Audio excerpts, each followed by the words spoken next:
Yo, what's the deal? What's the deal? We back at it, back at it. We got breaking news in the building. I'm your host, Cheddar Chaz. I got my dog, Just A Davis in the building. Alvin, tell the people where they can find your homie.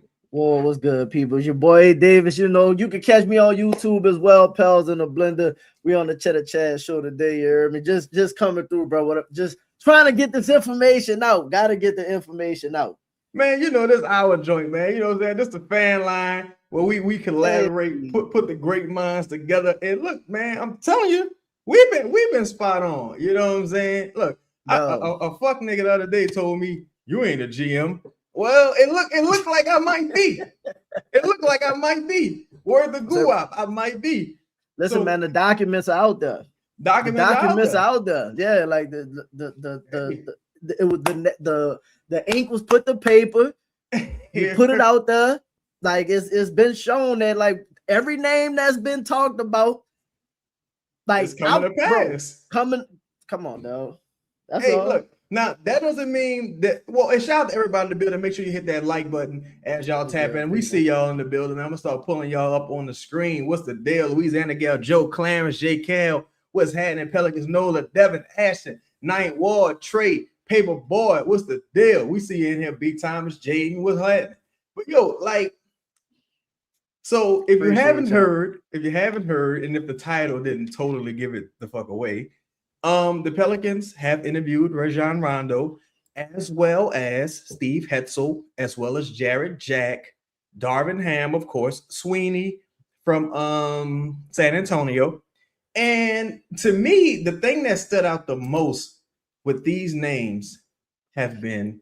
Let me ask. Go ahead. Sorry, not because let me ask. I know they said they've interviewed those names. Those are the names that have been mentioned in the process. Yeah, in the process of interviewing. Okay, and I know they said Rondo has actually been interviewed. Rondo has been interviewed, yes. Okay. And look, shout out Louisiana guy. She said, and they're still missing two names. I got an inkling on who those two names might be. But you know what I'm saying? But here's the thing. Now, of course, just because they've interviewed those guys, that doesn't necessarily mean that we're gonna get it across the finish line. But the reason why the Rajon Rondo is he said we brothers, y'all look just alike. Hey, we black, so yes indeed. yes indeed. We brothers. We happy we were singing and we colored. Shout out to Dan in the building. But so here's the reason, bro. And you tell me if my aluminum foil kufi is on too tight with this one.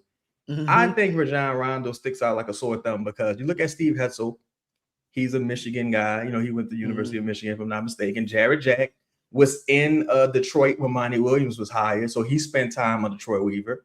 Darvin Ham and Troy, we already know that relationship. Detroit guy. Also, he has a relationship with Dumars as well. Sweeney was on the staff when Troy was in Detroit. I believe he was with Casey Hill, if I'm not mistaken. Michael Norrie, another name that Scoop B had mentioned, spent time with Troy Weaver in Detroit.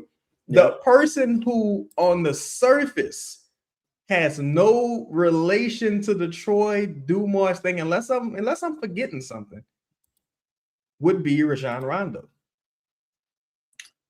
Now, was Rajon Rondo? I gotta look this up. Can somebody tell me if Rajon Rondo was in Sacramento? Was Joe Dumars in Sacramento when Rajon Rondo was? I think I gotta go back. Matter of fact, I'm looking it up because he played in Sacramento in what year was this? 2015, 2016. 2015, 2016, he played there. So that kind of predates. I think that predates. I think it's Joe. right before Joe got there, if I'm not mistaken. But even with that being said, that still don't mean shit. Yeah, I mean anything. Yeah, to be honest, because you work in the league office, you know these people. Like I know everybody, dog. Yeah, I know everybody, and Rajon Rondo, if we talk about Rondo specifically, has been a name that I've been talking about this, and we've been talking about this for a while now. Yes, Rajon Rondo is one of those names that people always talking about. Man, once they finish playing, this dude will be a perfect coach. Just like Chris Paul, yeah. Chris Paul, They thought it was Steve Nash. Like, and again, man, it's that transition that point guards typically make, right? Rajon Rondo, if you look at his like his career as a whole, has one of the track records that say this is actually doable. So, like, to not necessarily be a nerd about it, but let's like play it out a little bit, right? Okay. Rondo obviously got the long history with Dot, right? From going back to the Celtic days. Yeah. Got the long history with Dot. Currently on the coaching staff with them, right? Stick on the coaching staff with them. Point guard mentality. If you listen to a lot of Rondo's philosophies, right? A lot of Rondo's philosophy, it's all about IQ, some of the same, essentially IQ, mentorship, you know what I mean? Toughness, all of this. Like, I'm not gonna BS you, a lot of the stuff that Joe Dumars kind of models, right? Championship level guy, had to do it in a bunch of different ways. At a high level, high level, you know what I mean? So it's just, if you start like playing it out, like he had if you go back to the Lakers day when he played for the Lakers, when they won the championship and whatnot, around J Kidd, who was a great coach, who was on that Frank Vogel staff. Jared Dudley, you heard Jared Dudley name mentioned, also on that staff. Jared Dudley's name came out of nowhere. If Jared Dudley's name came out of nowhere, why wouldn't you think Rondo's name might pop up? Some of those same, you know what I mean? Just some of the same archetype. Exactly. Same archetype, same ties. And just Rondo, I think, is one of the names that everybody kind of been talking about when you look at the players that kind of went right into coaching. So I just go ahead. I'm sorry, I would say shout out to Trey as well. Rondo is credited with helping Rollins in Milwaukee transition to the player he's become. Very promising young guard. So for myself, just looking at it, I'm like, this has been my ideal guy most of the time. Now, my hesitancy has been, all right, first year head coach, you got to pair, and maybe you don't. Maybe Rondo's, a coaching prodigy. But in theory, if you were to hire him, you would probably want to pair him with a former head coach. You got the two. Got the relationship with Dwayne Casey, someone who will probably come cheap, but he's also, I think, like 69 years old. I'm not even being funny. I think he really is 69 years old. No, I know he is old. He one of the ones. Yeah, he was the guy, you know what I'm saying, former coach of the year. So look, I threw a whole list together. I'm good with the list. Let's talk through the list a little bit. As far as who are some former coaches who you think could potentially be paired with one of these first year head coaches in theory. So let's go impossible high level, right? Impossible high level. But typically when you see, I'm sorry to cut you off. 504. That's a great point. It's a great point. JJ Redick got the job with no experience. Now he was friends with LeBron. Facts. J Kidd got the job, no experience. He retired and immediately got a head coach job. He the next season. Like, he didn't even take a year off. Steve Nash retired, got a job. Yeah, fuck that. Derek Fisher. We done done the episode on that too, dog. Go back. I don't know which one it is, but go back and catch that. There's been multiple players that then just just retired, and it's mainly point guards. Point guards. Then retired and got a fucking coaching job. But I stop your wisdom. Please tell me. Nah, you good. What's happening? So, what up, man? This the thing. You always gotta shoot for the stars, right? That would this is the one that's 1000% not gonna happen. But I'm gonna mention it anyway because it's just nice to throw to have these kinds of moments, right? Yeah. If you're gonna go first time head coach, normally when you see first time head coaches, they're paired obviously with like a former, at least high level head coach of some kind. Like JJ Redick got Scott Brooks and fucking Nate McMillan on his staff right now. Yes. You get what I'm saying? Like that's two quality NBA coaches. So just put it that way. If you were to hire Rondo, you know who I think would be the most ideal person you could put next to him? It won't happen, but the Terry idea. Stotts. No. Oh. Even better. Oh, even better. Monty Williams. No. No, who you got? Tom Thibodeau. Well, now here's the thing. While I totally agree, I would love to have Tom on the staff. One thing, and I was talking to my dog Ron about this as well when I was talking about Adrian Griffin and guys like that. The only hesitancy I can see with guys who still got a lot of gas in the tank is that it's like, I'm not about to come be a subordinate to this dude. He's still wet behind the ears. So check it out. It gotta be old coach and reject, motherfucker. So hear my madman theory. Here go the madman theory. First, when they won Rondo is a dude of trust. This is what I mean. Rondo got like, I don't think Monty coming back to New Orleans. That's why I wouldn't even mention Monty's name. I don't want Monty back in New Orleans. I don't want Monty back in New Orleans. Monty's a good man. I met Monty cool brother, but no. Nah, I don't want Monty's the fucking coaching philosophies running through here. No. So Tom Thibodeau, first off, Doc Rivers and Rajon Rondo, the relationship, right? Again, strong. Who was on that coaching staff with Doc back in the day? Tom Thibodeau was one of the main guys on that Celtic staff back in the day. Okay. When Rondo, so I would imagine if Rondo got this job, let's say Rondo got this job. I don't know how much it's gonna cost to have Rondo, but what if the coaching opportunities weren't great opportunities? Right? Let's say Tom got the itch, but like he been sitting out for a full season. Yeah. The jobs aren't really the great jobs. Say, bro, listen, I just need you to come in for a year, come hold me down, help get me established, blah, blah, blah. Show that you really want to just get, I'm not saying you want to, but sitting out 2 years, you could get a little rusty, like playing golf or whatever the fuck you doing might not be as thrilling, right? It'll give Rondo, he knows what Rondo is about. It ain't gonna be no BS. I'm pretty sure him and Joe, like that's their kind of guy as well. Yeah. You know what I mean? It ain't fucking up the Tibbs record or nothing like that. He's good with helping establish culture and young guys. Imagine Rondo, and then you bring in again. I started this with saying this is 100% not gonna happen, but like an ideal scenario would be if you got Rondo and you could somehow bring Tibbs, who's just like looking at the landscape and just kind of like, I kind of want to go back, but I kind of don't really like what's out there.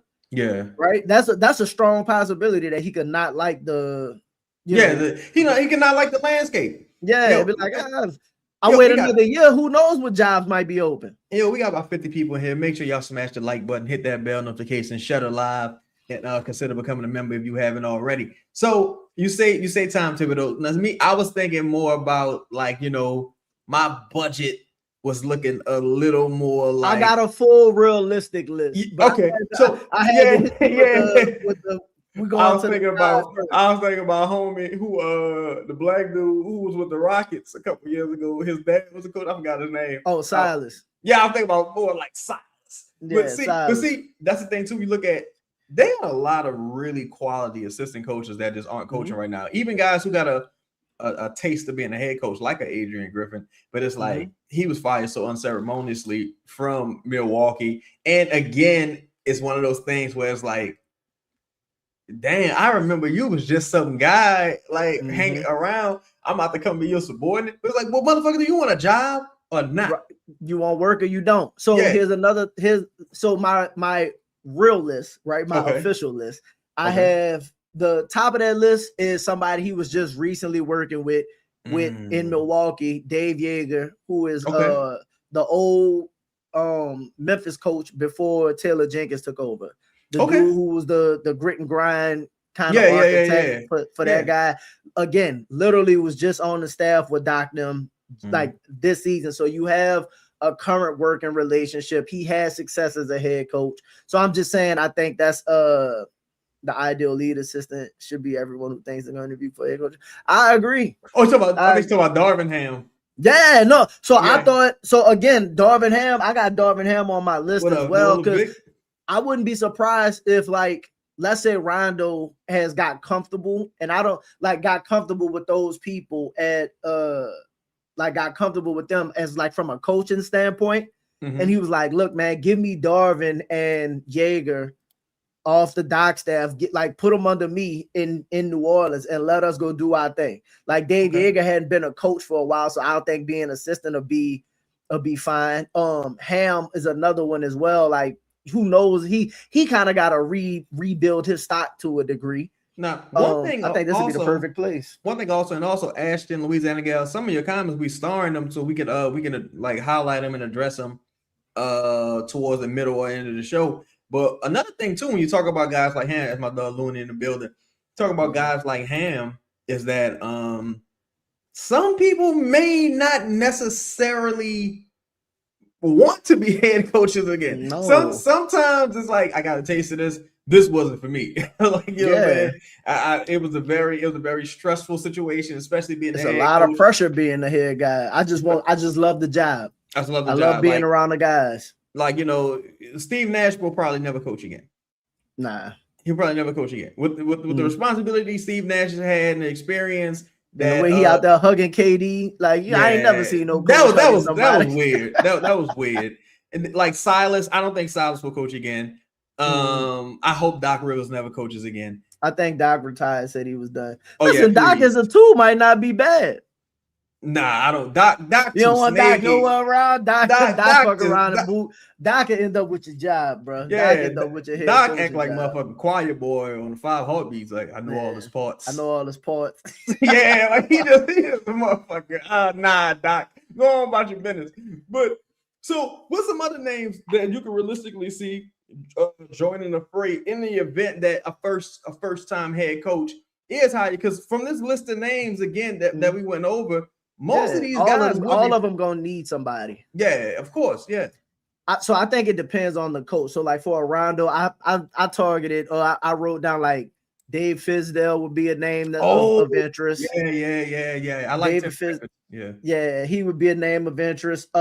Depending on if Sam Cassell want to get out of, let's say he don't want to be a coach, but want to get from under the Celtics. Yeah, under Missoula, you know what I mean? That might be a name to keep an eye on. I wrote Frank Vogel, the Laker coach at the time. He's an assistant right now with Jay Kidd. So again, maybe that's something he'll be considering. If you ain't about to get no head coaching job, shit, you might, you know what I mean? You got to find some way to work, bro. Like at the end of the day, these dudes out here trying to make money. Nate McMillan is another one. Nate McMillan is a name I wrote. And he's on that Lakers staff right now, right? He's on the Lakers staff right now. Him and Scott Brooks. And shout out to Louisiana gal. She said, I heard they hired Rondo. They want the lead assistant to be a defensive specialist. Rondo went to the interview process with an offensive plan. Now, from a defensive specialist, that's where you almost would look at a guy like maybe Frank Vogel. What you up to?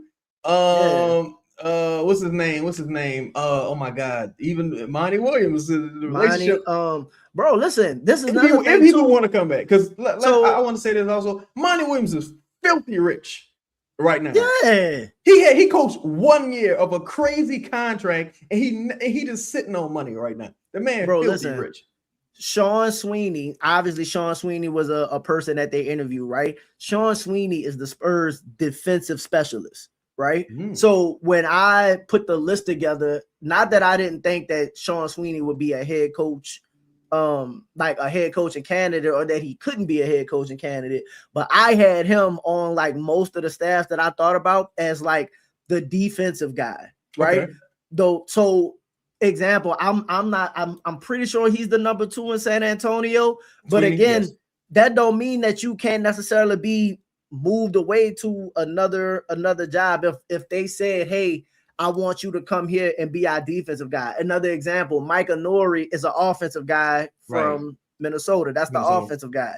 So if you want to bring in like a defensive, wizard to a degree, all of that stuff makes sense to me, bro. So all of the names that they mentioning to a degree, like Nori's an offensive guy, Sweeney's a defensive guy, Jared Dudley's more like a culture guy, you know what I mean? Rondo is a point guard development guy.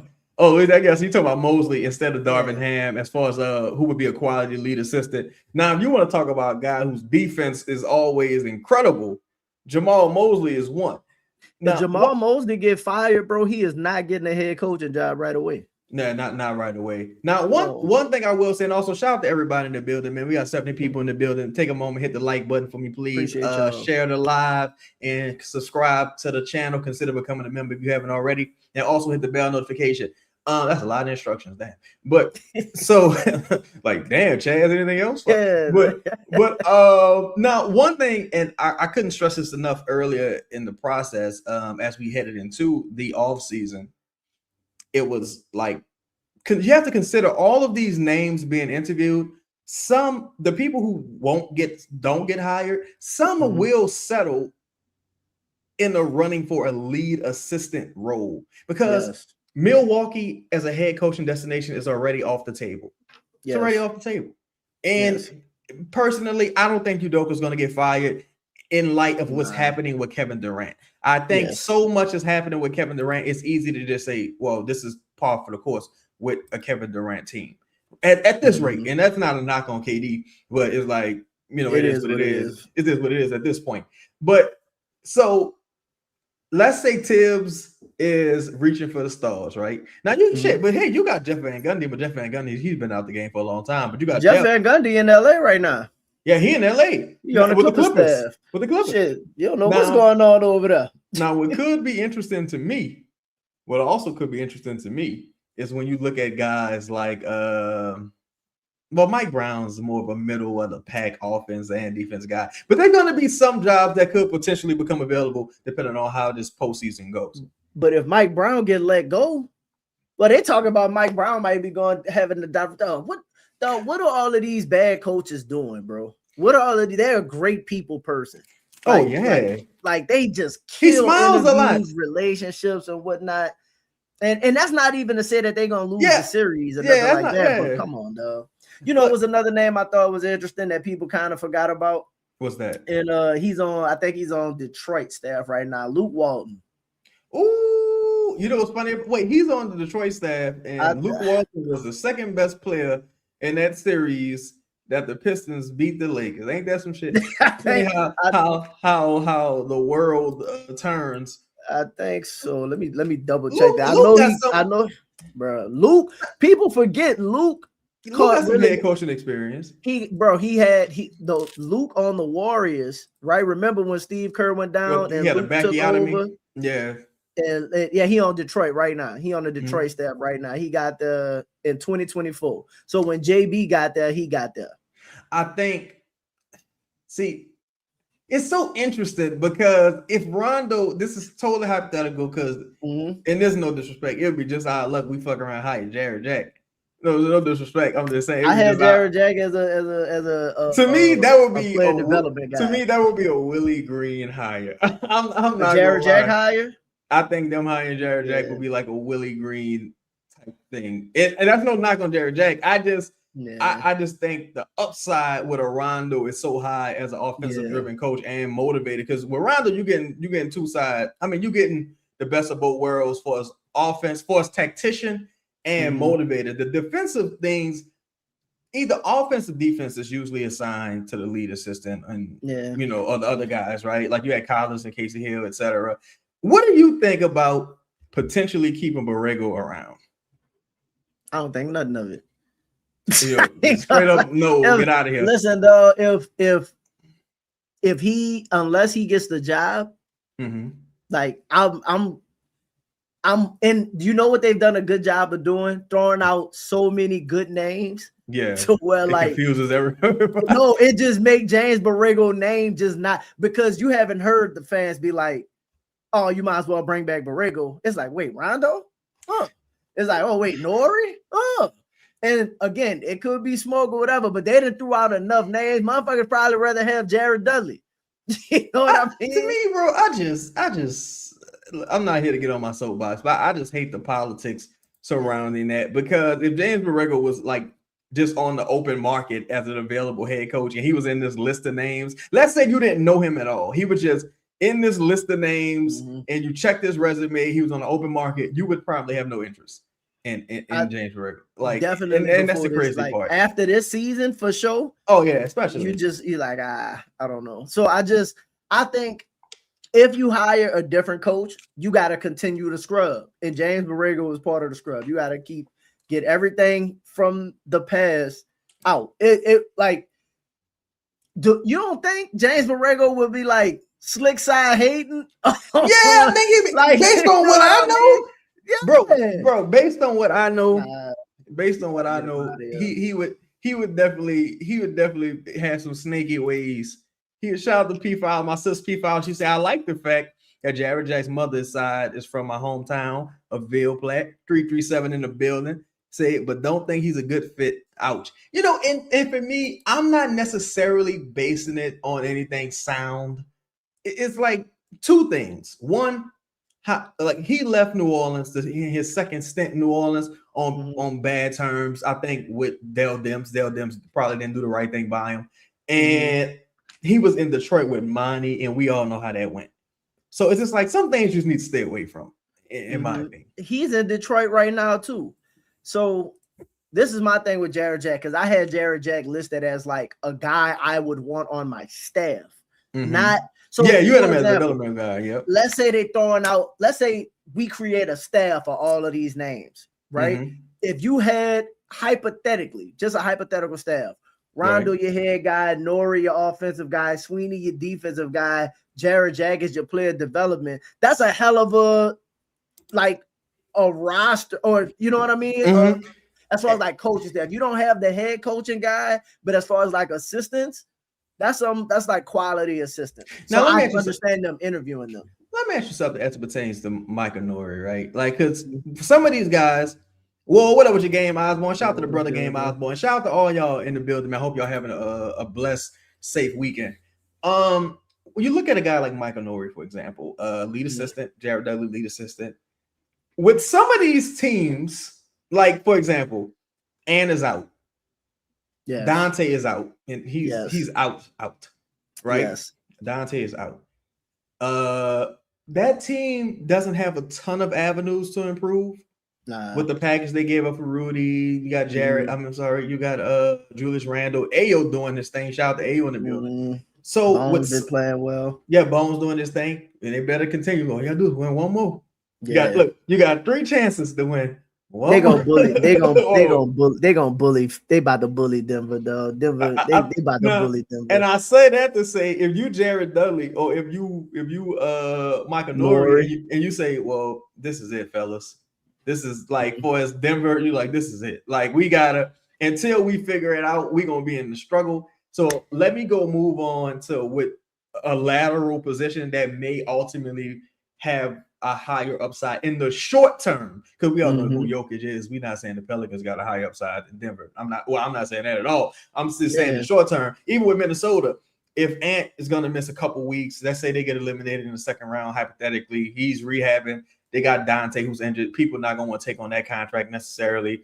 Julius Randle, and he due for contract extension. You don't know what's going to happen with that. If they trade Rudy, then the roster just is real funky. It's a real funky roster. And they don't have a ton of avenues to improve. So would you say like, well, fuck, I'm gonna ride it out with my team as the lead assistant, or I'm gonna go search for greener pastures? What do you think about that perspective with some of those guys?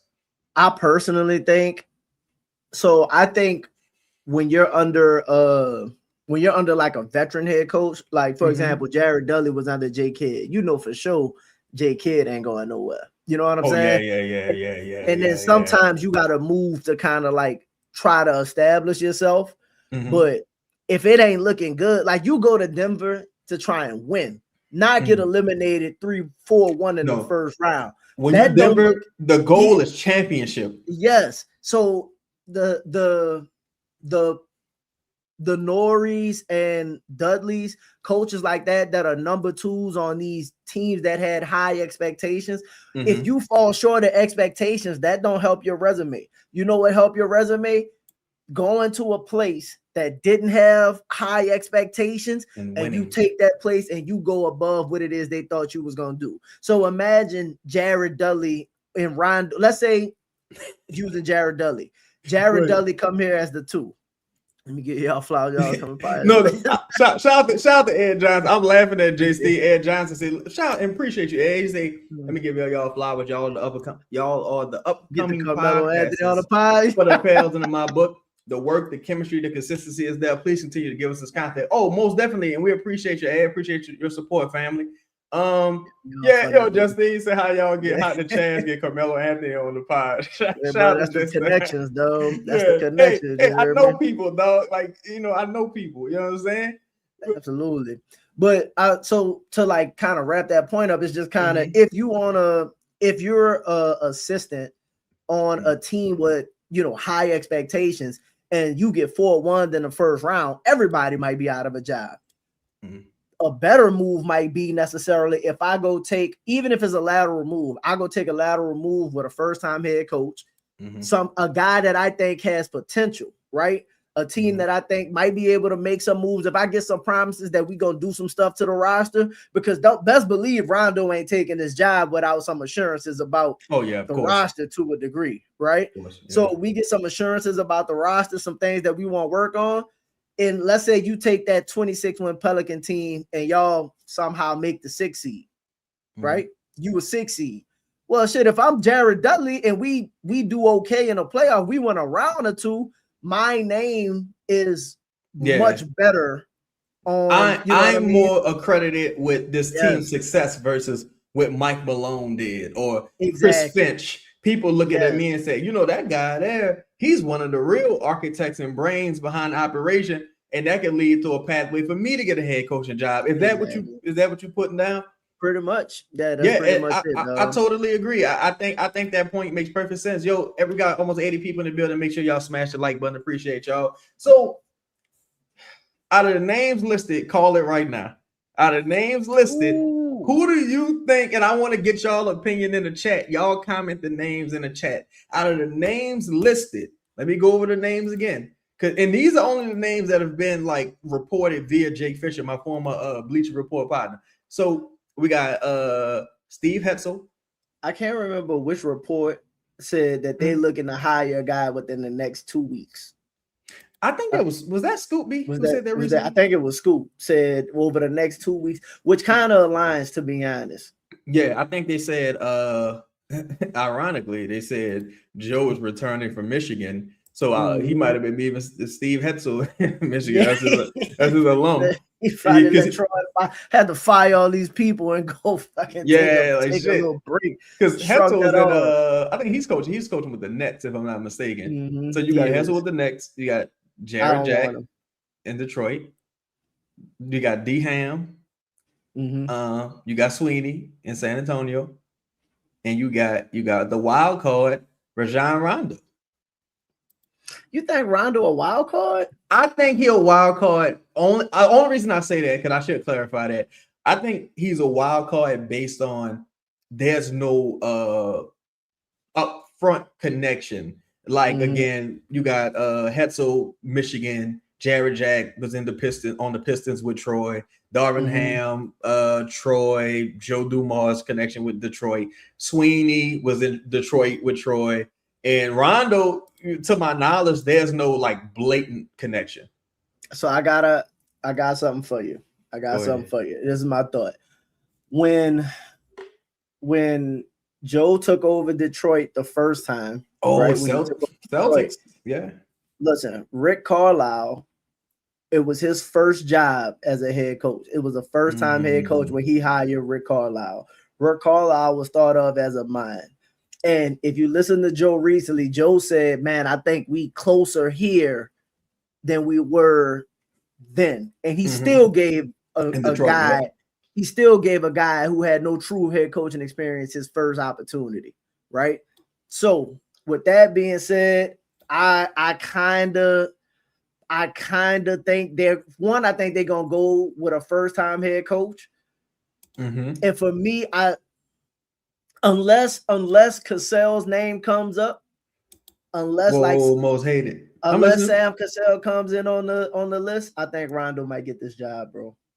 Though to me, the fanfare surrounding Rondo, I said I might. That's not a real crash out.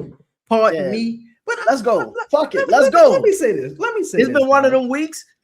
Let me say this, guys. Let me say this. People, look, it's tough to have certain humility when you've been covering the team for a long point of time and you hit on certain things, especially when you've had people in the building. It's tough to accept that, this is a new regime.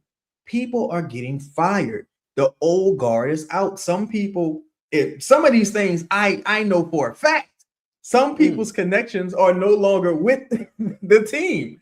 And some remain, but sometimes this shit is shots in the dark, and some of the backlash you see toward Joe Dumars and Troy is that people are left in the dark. They're left without a dancing partner, and they're confused. Again, like with the Taylor Jenkins thing, Taylor Jenkins was hired in Milwaukee. There's no backlash on them not doing an extensive coaching search. If the Pelicans would have just came out and hired Taylor Jenkins, there would be no backlash. If the Pelicans just came out and hired Rajon Rondo, there probably would be no backlash. The only backlash would probably come if they say, like, well, they didn't interview anybody else, like if it don't work out years from now. But the thing is, I think people have more of a vendetta because they're being left out of the conversation and left out of the rumor mill for the most part, versus them having an actual gripe with some of the names being listed. Aside from Darvin Ham, I do think people just generally aren't fans of Darvin Ham.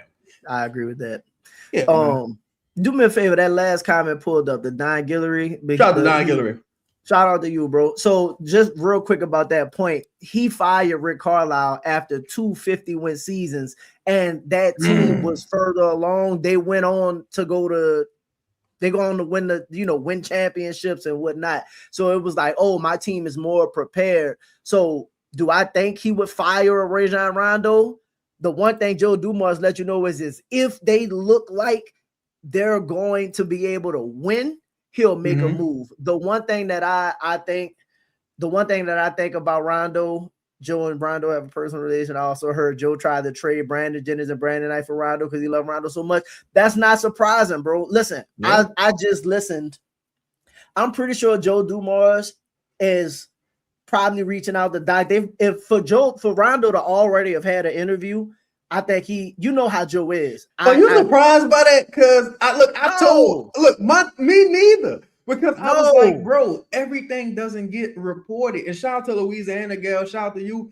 Man, we be talking in Texas, like we knew about the layoffs and all this shit way ahead of time. So like everything isn't put out on Front Street. Joe play a lot of shit close to the vets. Look, and here's the thing, y'all.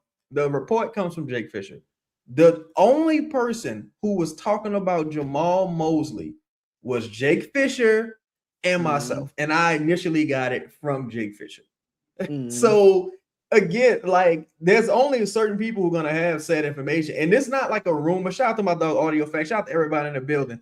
Say up here in ATL starting for Pels content. Shout out to Hakeem in the building.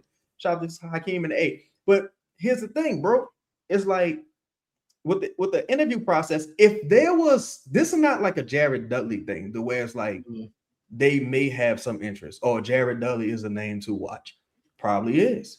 But they're saying, no, we have interviewed Rajon Rondo. We have interviewed Jared Jack. We've already spoken to these people. And shout out to my dog Louisiana gal. She said there's a couple names not even listed as of yet. Stackhouse could be in that number. Sam Cassell could possibly be in that number. Someone we don't even know could be in that number. Someone we never even fucking heard of. Like, you know what I'm saying? Like, who's this guy? Y'all hired David Blatt. What is this? You know what I'm saying? But no, go ahead. No, what I was about to say was, if you had to guess today who is coaching the Pelicans on, because it might not take 2 weeks. What's today? Today 26. If you had to guess who coaching the Pelicans by May 3rd, Rondo, dog. Ron Dizzy? I'm saying it's Rondo. So part of it is, let's say some of these coaches you might not even be able to hire right away. Like, some of them are working. Hypothetically, if Jamal Mosley was the guy you wanted, let's say Jamal Mosley was the guy you wanted, and they win the series. He's not getting fired, bro. He's not getting, but not only is he not getting fired, but you gotta wait until they lose for him to even be in your building. The Spurs look like they're about to go on a, you know what I mean? So for Sean Sweeney, like that name specifically, you gotta wait until their season is over. You know what I'm saying? Well, him as an assistant, like remember, Alvin Gentry was hired during the finals, I believe. Like during the finals. So you can still interview them. Like for example, Jared Jack was interviewed, and the guy. So and you can officially hire them, but it's still like I think Rondo that at home. I think and the reason I mentioned that is for where we are as a franchise. Joe Dumars, when he hires his coach, you need to be at work tomorrow. I want you in the building established. Listen, I need you to be talking to players. I ain't got time for you to be drawing up no motherfucking game plans for the Spurs. Wondering how you gonna not get eliminated. No, Jeremiah Fears needs you now. Zion needs you. Like we need to start a staff. Hey, who we want on this coaching staff? Like we need to, we got work we need to do. I fired a lot of people. Cause we gotta start pillaging motherfuckers. Yeah, we gotta start. We gotta start doing our thing around the league. Like so, which is why to me, them interviewing Rondo first is kind of like. So let's say you set the bar at Rondo. Man, I think I really like Rondo. Is he the best name on this list in your opinion? If Sam Cassell not on the list, I'm gonna say it's tough to say because he don't have no true coaching experience, right? So everything is just you just wondering. But I think so because I believe in the upside, right? What I'm hoping for is I expect Rondo to go through some of the similar struggles that Jay Kidd went through when he got the coach in Milwaukee. Like it wasn't Jay Kidd as a coach in Milwaukee wasn't the coach he is by the time he got to, you know what I'm saying? Yeah. But what I'm hoping for is you get through enough of the rough patches and whatnot. You know what I mean? Like JJ's doing a phenomenal job. Yeah. If you could surround Rondo with the right people, and again, the requirements in LA are different than the requirements in the goals are shifted. So exactly. So, and I think Rondo's going to set the same standard, and I think he'll have a longer leash. Like I think Joe's not looking to hire, like having to keep doing the same work over and over and over. Yeah, and I think even with Rondo, you know. There's just a certain prestige that comes with a guy who's won championships with the Celtics and with the Lakers. 4-time All-Star, if I'm not mistaken. I just think there's something to be said about them starting this coaching search so early and having already interviewed, because we don't know when they interviewed Darvin Ham. They could have interviewed Darvin Ham over dinner when they played the Bucks.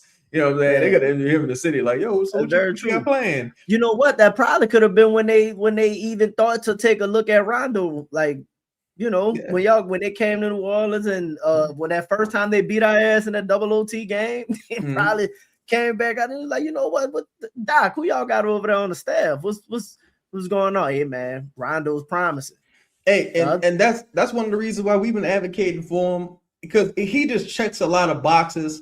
From what I heard, they'd be interested in a young, bright head coach. Of course, they kept putting the emphasis on toughness, championship pedigree, IQ is just off the charts. And shout to 504 boy, like he said, Rondo is not a friendly bot motherfucker. You heard what he said about Trey Murphy.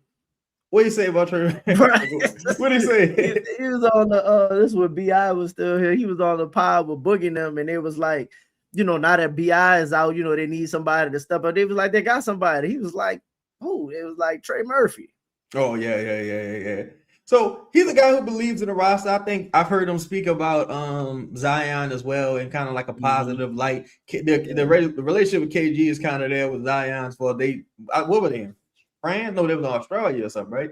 Yeah, in Australia for the trip when they met and spoke as well. I ain't even think about that potential connection of maybe, hypothetically, KG and Joe, my dog, really interested in doing this.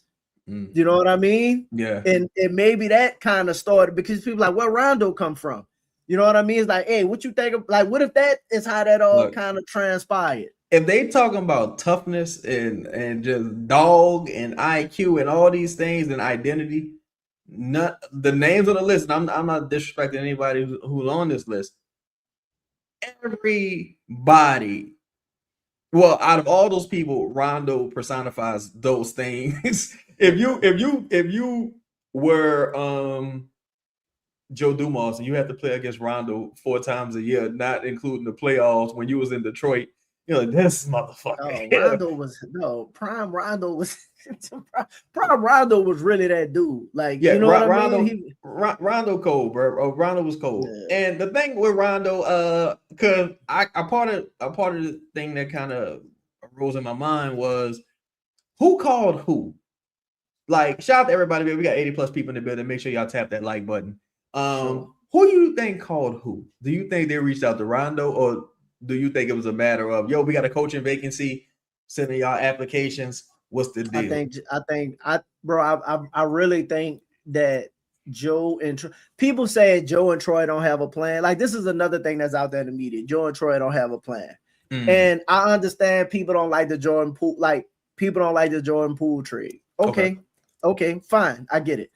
They don't like them trading away the picks. Like, the multiple pick movement that they did. The one thing that it lets me know, regardless if it goes well or not, is that one thing that goes well or not is it seems as if they know what they want to do, regardless of if it's a plan or not. Like, they knew, like, they targeted like, one of the things that a lot of people say is them going after Queen was like one of the least kept secrets. You know what I mean? That was extremely just out there. It was like everybody knew who they were targeting, right? If they've locked in on a coach to a degree, like, let's say they've locked in on Rondo per se, because if they locked in on Darvin, they could have just went. He don't give a fuck if he traded the pick. He would have just went ahead and hired Darvin. Like, do you believe that he would have? Let me ask you this. Do you think Joe would have a problem with just being like, fuck it, I'm hiring Darvin Ham? No. No, like, I don't. Look, I was told this very early in the process by somebody who was, I don't want to say they're cool with Joe, but somebody who spoke with Joe. Like, Joe was like, look, I wouldn't have come here if I couldn't do what I wanted to do, first of all. And second of all, I ain't really got no pressure. I don't feel no pressure. Like, I'm gonna do me. And I think if that was the case, now one thing they could be doing is, like, if the play devil's advocate, it could be a situation where they like, all right, we're gonna throw off the scent. We're gonna throw off the scent. We're gonna interview all these people. But and it's like, well, you ain't gonna really throw off the Darvin Ham scent because it's like a terrible like secret. In fact, you would have done better by just not interviewing Darvin Ham at all. Yeah. And then, like, we don't even know Darvin Ham like that. Like, you don't bring him in the building. And then shocking, Darvin Ham is out here. Darvin Ham breaking news. Shit. Yeah. And tomorrow they're like, we hiring Terry Kukoc. You're like, listen, as much as I personally like I like Darvin. I'm not saying as a coach, but I like Darvin and what he's done as an assistant. Yeah. But, like, at the same time, though, like, I don't believe, based off what Joe has said he wants, right? Right. I don't think he views Darvin as the kind of guy he wants, right? I think Joe realistically wants, like, a tough intellectual. Do that make sense? Yeah, hell yeah. That's what I was told. Bro, all he talk about is the IQ. So I can't imagine him hiring a guy that's not, like, centered around high IQ or is known for high IQ. Identity, toughness. Yeah, I don't want to, like, literally everything he talks about is Rondo's professional makeup. Like, that's all it is. And not that this is the end all be all, but I can't imagine many games where Rondo exits the game with a technical foul in his pockets. Rondo gonna pick up some texts. Rondo gonna get us some ref spaces, for better or worse. Rondo's not gonna be a nice guy necessarily. If they hired Rondo, my biggest, again, like we said earlier, I honestly believe that Rondo, if you made me choose today, I believe Rondo's the guy. If that were the case, I'm like, okay, who are we putting around him? Like like the next two coaches are probably more important than Rondo, because those are the people that's gonna have the influence on helping him on, like, because I'm imagining coaching is like, dog, you need somebody to help you plan practice scheduling. Yes. Like, you know what I mean? Like, when I got these film sessions, all of that, like the logistics of doing the job and how to maximize doing the job. You can't just be running your fucking players into the ground all the time. You know what I mean? So like, I'm sorry, and shout out to Ryan Walker. He put out an article. Ryan's been doing a great job. He put out an article featuring Gail Benson speaking about Joe Dumars, and she's pretty much doubled down on her commitment. She said, Joe has my full support, you know, and again, they echoed the same sentiments that most of these positions that, you know, people who were let go will be refilled. Also, with the assistant coaches, you're not just going to go into the season with one or two assistant coaches and not fill in the rest of the staff. You're not just going to, like, look, y'all got to wash your own clothes now. I'm sorry. Like, you got some Tide Pods over there. We ain't got no equipment manager. Like, that's not how this works. You know what I'm saying? And she was pretty much like, Joe has access to all the resources that he would need to make this a contender. She also used the word championship. Now, it is talk. It is just talk until you go out there and prove it. But does her saying that, does that do anything for you? Yeah, because it holds our feet to the fire, in my opinion. Because in previous, you know, like, I don't want to say regimes, but like the previous regime, specifically with David Griffin, right? Yeah. Griffin, David Griffin was an outsider, bro. Yeah, like David Griffin was an outsider. Like, David Griffin, they hired through, you know, somebody, you know, the agency, through audit, right?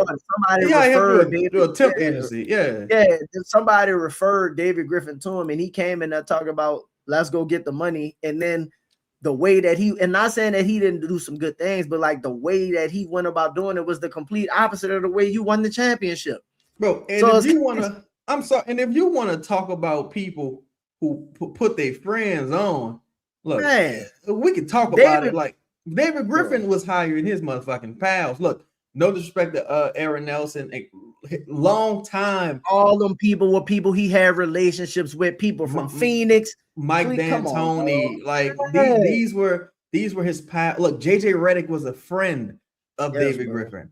You know what I'm saying? He mentioned that. He was like, our relationship fell apart because he wouldn't trade me the second year. I did him a favor by coming here. We were friends. Like, you know what I'm saying? So, and he paid JJ a nice chunk of change. It was, JJ wasn't getting that money on the open market. After JJ got traded, his career was over. Once he left the Pelicans, his career pretty much ended. So, like, when you talk about people hiring their friends in these backroom deals and you know, things of that nature, it happens, and nepotism exists across the board. Now, I'm hoping that the nepotism in this situation plays to Joe's advantage, to where, like, look, I'm cool with Mickey. The Saints, but the Saints doing their thing. They about to set it off. Yes, we gonna set it off, and I got a blank check. And I think again, Joe and Mickey gotta like all of these people. Joe and Mickey cool. Yeah, all of these people, man, all of these people cool, dog. So I think it kind of works like this, bro. If I'm running a company, right, and I bring an outsider, and that outsider making promises that he's not fulfilling, I might as well hire my partner that done already done the job and been successful doing the job. Like, it might take him some time because I'm in a shit show of a situation based on go over to him and let him your head up. Yeah, you know what I'm saying? We got 90 people in the building. Make sure you tap the like button. We'll go through one more segment, and then we're gonna get into the star questions, man. Shout out to everybody in the building. Hope y'all having a good weekend. So, do you think one of the main questions, shout out to Louisiana Girl, because she's been on this consistently, with Jeremiah Fierce potentially being the most important player on the team moving forward. Not to say Zion won't be, but to say Jeremiah Fierce, like, yo, this is the future. Zion might be the now, but things could change quickly. Jeremiah Fierce is going to be the future of the team, and that's a hell of a future to sell to a Rajon Rondo And you heard Rajon Rondo speak glowingly about Trey Murphy. You heard him speak glowingly about Zion. He gotta like Jeremiah Fez. You can just see the similarity as far as the toughness and playing with the edge. So do you think that would be a selling point for Rondo, or do you think he would be like, I think about it? Nah, I think fears is the selling point. I think fears is again, bro. You saw the interview that Fizz did not long ago. I'm trying to be a leader. I'm trying to be this. I'm like, he to me mirrors exactly what Rondo was when he was in the league. Young, fiery, hungry, in your face. So if you're gonna build in most great franchises, right? You got like your top people. That should go down to your coach. Right, and then your coach and your star, not just star, but your main players or whatever. Like typically, your star, Jeremiah, I think gonna be a star in New Orleans. They gotta have that kind of relationship, and if anybody can help take fears to the level that they need him to be, also the kind of player that, and what I mean by the kind of player, if you're trying to maximize DQ, you need a mind like Rondo that's gonna push him to be the best. Listen, bro, we can't have this bullshit from you either. So like we gonna speak about DQ too because he has some interesting comments. But go ahead. Yeah. So I think you need a guy like Rondo to come in and just like, even if Zion is the guy now, bro, it's still perfect because Rondo was in a situation where, from personal experience, you could go to Fizz and be like, listen, this is how you be the starting point guard when you got veteran players or like players that are technically supposed to be better than you, but you still make your impact on the game. Like he can still coach him to doing that. Now, what it would mean to me is, what it would signal to me if you hire Rondo, DeJounte out the motherfucking building. That's another. Listen, bro. Don't tell me that, dog. Listen, if you hire Rondo, let's be honest. If you hire Rondo, can you see DeJounte and Rondo with? Oh man, like to me, that's just signaling Fears is the guy. Like, I just bro. I hate to see that one hurt your feelings. I feel played about that, dog. Not my dog. Oh no, I don't know what I'll do about that. That's crazy. But I think I get over it. But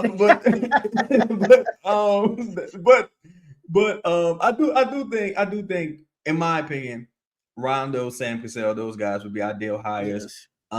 They well respected around the league from their peers, well respected from players, and you never know what former players they'll be able to recruit. Maybe you find the next Jared Dudley, maybe you find the next Michael Norris, maybe you find the next Sam Cassell to be your new lead assistant. Maybe you find maybe you bringing in Rasheed Wallace, you know what I'm saying, to coach the defense. Maybe you're bringing in some of them people. And yo, shout out to E-Dog Louisiana girl say insert Drake meme for Chad. This boy did. Oh no, damn, bro. Shoot, not homie, not my dog. But yo, so what you sent me the Derek Queen Scooby interview earlier. What were your takeaways from the Derek Queen Scooby interview? First off, shout out to Scoop B, though. Scoop B been doing this thing. Been working. And he seems super plugged into New Orleans. He's been for a little while now. He seems super plugged in. So I'm just that's first. Second, I read the interview and I thought the interview was cool. And like, I know it wasn't meant like when they was asking DQ about like working in the offense and whatnot. Yeah, I know they was actually asking him about like his passing ability. Right. I know. He didn't mean it in shade, but I immediately got mad when I read the Herb. He was like, "Yeah, Herb, man, almost always sagging off." So I just, I could just kick it right to him when he always open. And I just was like, he said Herb draws the help, man. Herb draw, yeah. He said Herb, man, always helping. I was like, you see. the thing that kind of was crazy, because that's essentially saying we playing 5-on-4, right? All the time. And the thing that kind of made it interesting to me is he was like, I bother Troy all the time. I don't really bother Joe because Joe as he said there's an intimidation factor. Yeah. And I'm like Zion saying that too. Man, But you better watch when you go over there talking to Joe. That's why he gonna hire Rondo, bro. Better leave Crazy Joe the fuck alone. Yeah. Rondo would fit perfectly in this situation. With him saying that, it's like, I'm like, well, if you bothering Troy and you and Troy got a good relationship, because he means it in a good way. Like, I pester him because I want to be the best at what I do. Yeah. So I'm like, you don't think he said,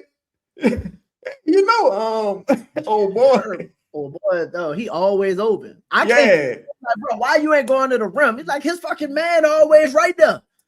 His man always his man is like 4 feet away from him. Like not that, bro.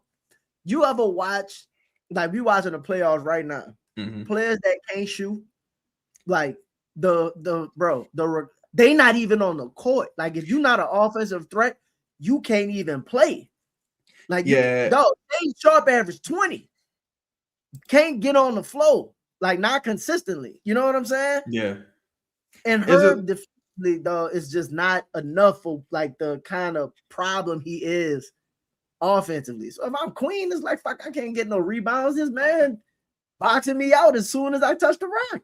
To me, it's really going to be interesting what happens with team construction, because you heard Joe say we got some pretty good contracts here as well. So you know what that means. I've been looking at trading you motherfuckers if I have to. We got some pretty good contracts here. So I've been looking at trading you bitches. We're really in a good situation when you look at it from a contract standpoint. Yeah. I said that. I be watching Chad's and Elvin videos. It can be done. Yeah, I mean, we got some interesting things we can put together, bro. Also, the thing I really want to speak about when it pertains to Rondo is, you think you can help Ja Morant?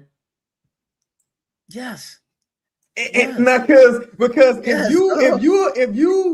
you Joe Dumars, right, and you like, well, look, I already know what I bring to the table. You more of that. You a champion, I'm a champion. We people respect both of us. I got a Pistons championship. You got Celtics rings and a Lakers ring. We the big three as far as legacy teams. We the big three. So if I could put forth some of that responsibility to you to keep some of these motherfuckers in check, I can afford to bring in a Ja Morant, because I know now I got a solid foundation and a solid just attitude in the locker room and motivating factors. So what do you think about that? Do you think Rondo potentially being a head coach can help deal with some of those strong personalities like a Zion, like a Ja Morant potentially? Yeah, because that's what helped deal with them anyway. Like, I think the only knock I might have on Rondo as a head coach, and I don't know just yet. I would if CP3 was the guy, I think I'd have this problem more with CP3 than Rondo. Is that, like, CP3 after a while, cause like where you know what I mean? Just kind of, he was at some point he just rubbed teammates the wrong way. Like, after a while, it just was like, fuck, dog. You know what I mean? Yeah. I don't know if Rondo has that. And hopefully in his older, you know what I mean? He's older, he's calmed down a little bit. Got kids now and whatnot. Maybe he kind of know how to handle it a little bit better. I will give you an example. I'll give you an example, right? And shout out to everybody in the building. We got 102 people in the building. Make sure y'all hit that like button, hit the bell notification, share it live. I'll give you an example. When Anthony Davis was with the Pelicans, Rondo was the person who taught Anthony Davis, like, yo, look, if we have a late night game or a late night road trip, we can't have early morning practice the next day. You're the starter team. We need to tell them that we won't have practice. We're not doing it. Yeah, we're not doing it. Also, he was one of those guys who like, my energy is not quite up to par. I'm going to give it my trainer, and the trainers put together like some type of shake for him to help his energy be up to par. For as a guy who just has a standard of excellence. Also, Rondo has seen fucked up situations as a player. Yes, he was with the Kings. He been with the Pelicans. The end of the Celtics. He been with the end of the Celtics. He been with the Suns, if I'm not mistaken. That Dallas situation. Now he's with the Bucks. He's seen bad situations as well. It ain't been all just glory. No. So he like, I know what not to do here. And the Lakers wasn't like Mrs. Bus she wasn't like known as a phenomenal owner. Like, so you've seen it on all fronts. Like, you know what I'm saying? So I do think passing on some of the responsibility or working in conjunction, rather, not passing off the responsibility, working in conjunction with Rondo. I'm already giving this man a job with Rondo and Joe Dumars and some of the other strong leadership you might bring in could help nurture young guys like Fizz, young guys like Queen, help maximize Zion. If you were to go get, a risky asset like a John Morant, you wouldn't be as worried about it because you're like, well, look, shit don't work out. I got some dogs in that locker room who gonna check it, you know what I'm saying, and force you to respect it. Yeah, I just let me ask you this. Since to kind of this point, they say they think Rondo will come here as an assistant. If they hired Darvin and brought Rondo in as his number 2, I'd be fine with it. That's what I'm like with. Because I kind of said that before. Like, if Darvin you brought is them technically to the guy, you know what I mean? But like, you still get Rondo in the building. So let's say they did target Darvin and was like, I want Rondo as well. You know what I mean? Like, I wonder how it's still having Rondo in the building, but I guess it's not the same. Because in certain situations, the head coach is only responsible for so much, right? In certain situations, because oftentimes a lot of, like, Steve Kerr no one could really tell you what Steve Kerr is particularly good at. True. Steve Kerr is good. Great coaches, bro. He builds incredible coaching staff. They coaching staff right now still Elvin fired. Diffie, Kenny Atkinson, Mike Brown, Luke Walton, all these great minds that's on the coaching staff, right? Yeah. Some of these guys go on to be their own successful coaches, their own successful entities.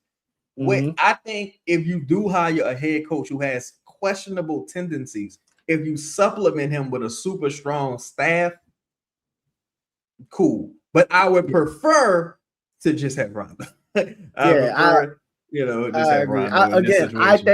I think Rondo's gonna be the guy because I think with Joe, I don't think Joe trying to do multiple hires.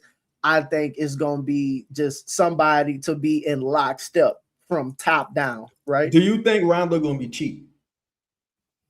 I think he's relatively cheap. I think he'll fit like first time head coaching money. Like, let's say they won't pay.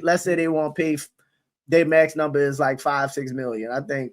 Hold on. Speaking of numbers, man, we got 100-some people in the building. We only got 60 likes. Take a second, hit the like button for me. Let's get it up to 80, 90 likes. Hit the like button. That's crazy. Yeah. Let's get it up. Let's get it up to at least. The like button. Let's maximize the like button. What your boy be saying? Hassan Campbell, he be like, I need y'all to super violate that like button. They're like, yo, that sounds crazy.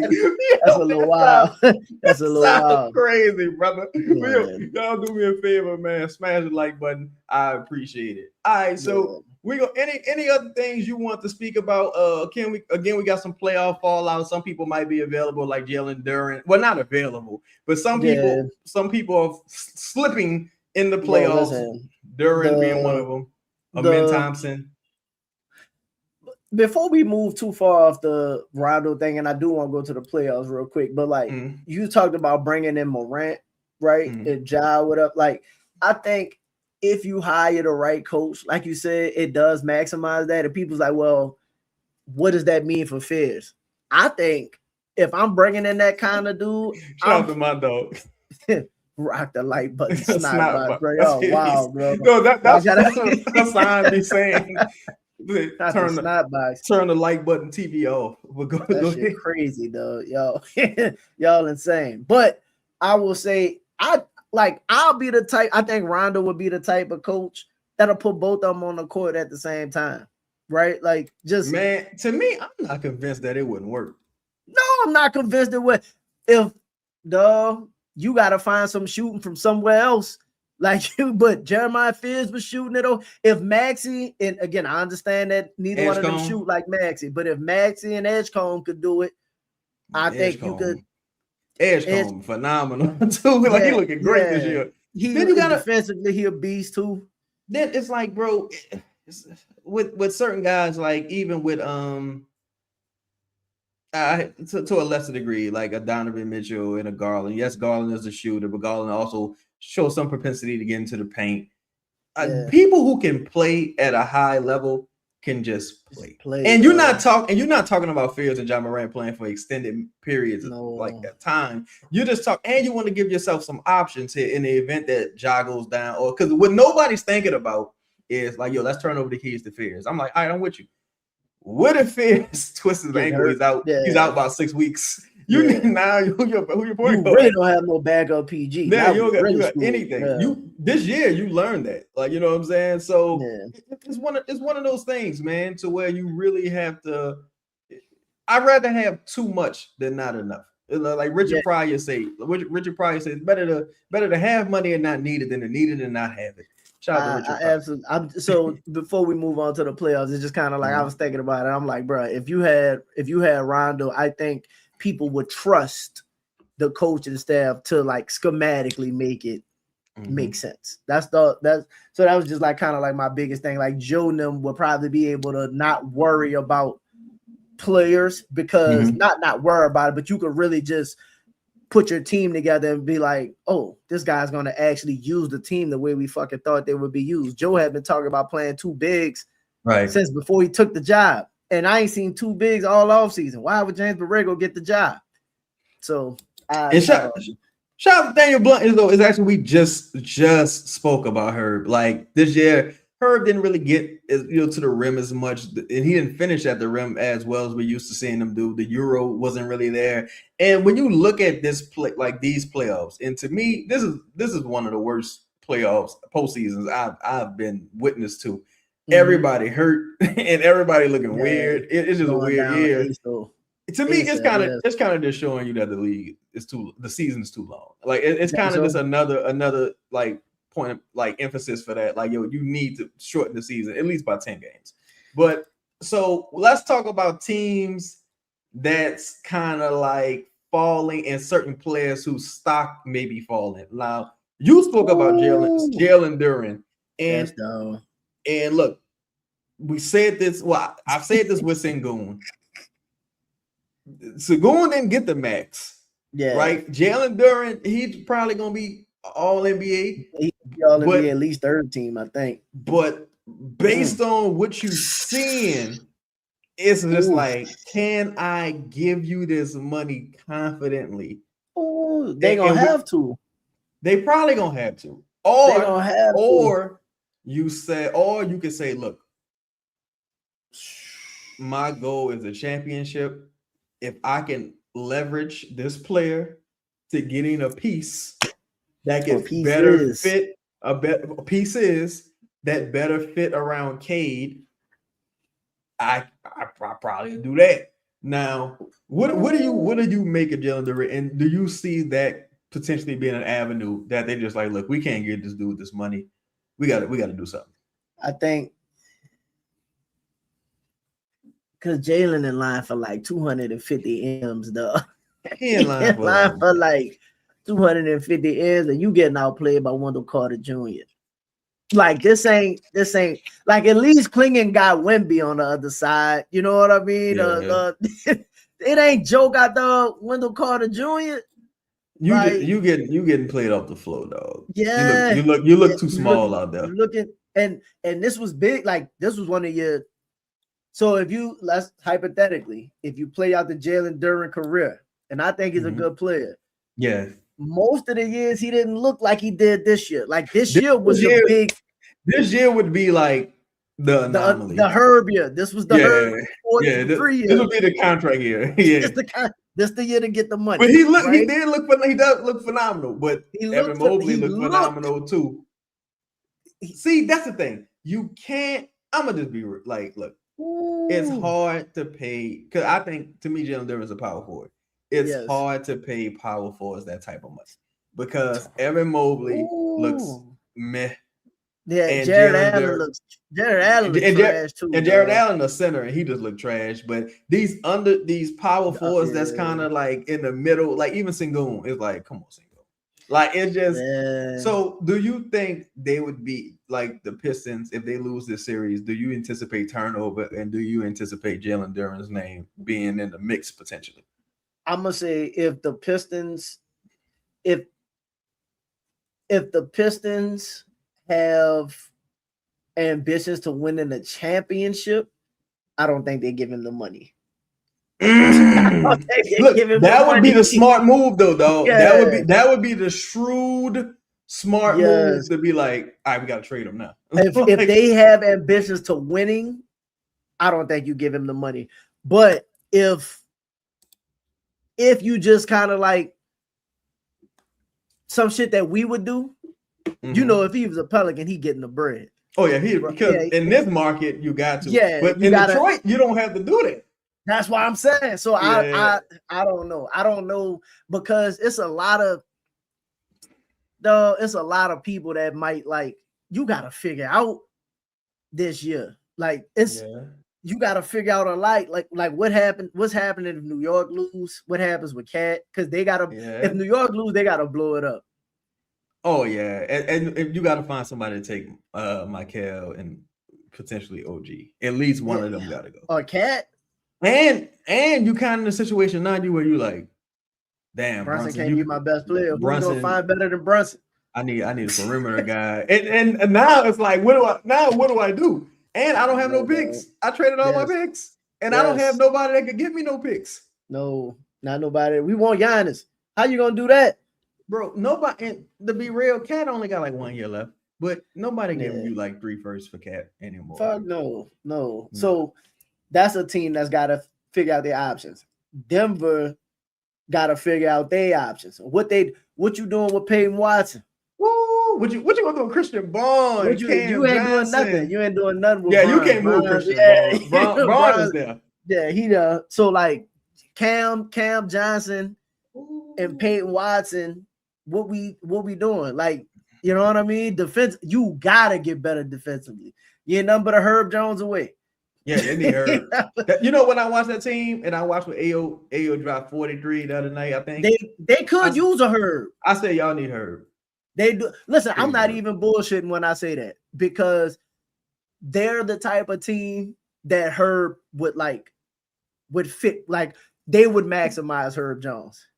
Cat weekend of clock radio speed. Yeah. Y'all be wilding. Because even when you look at, I got one for you, boy. Ooh. I got one for you. Hold up. Would you? But see, because they probably wouldn't do this. Fuck it, throw it out there. You never know. Do you think there's a scenario where But ain't no way Minnesota do that. Waive Dante DiVincenzo or they might have to consider it.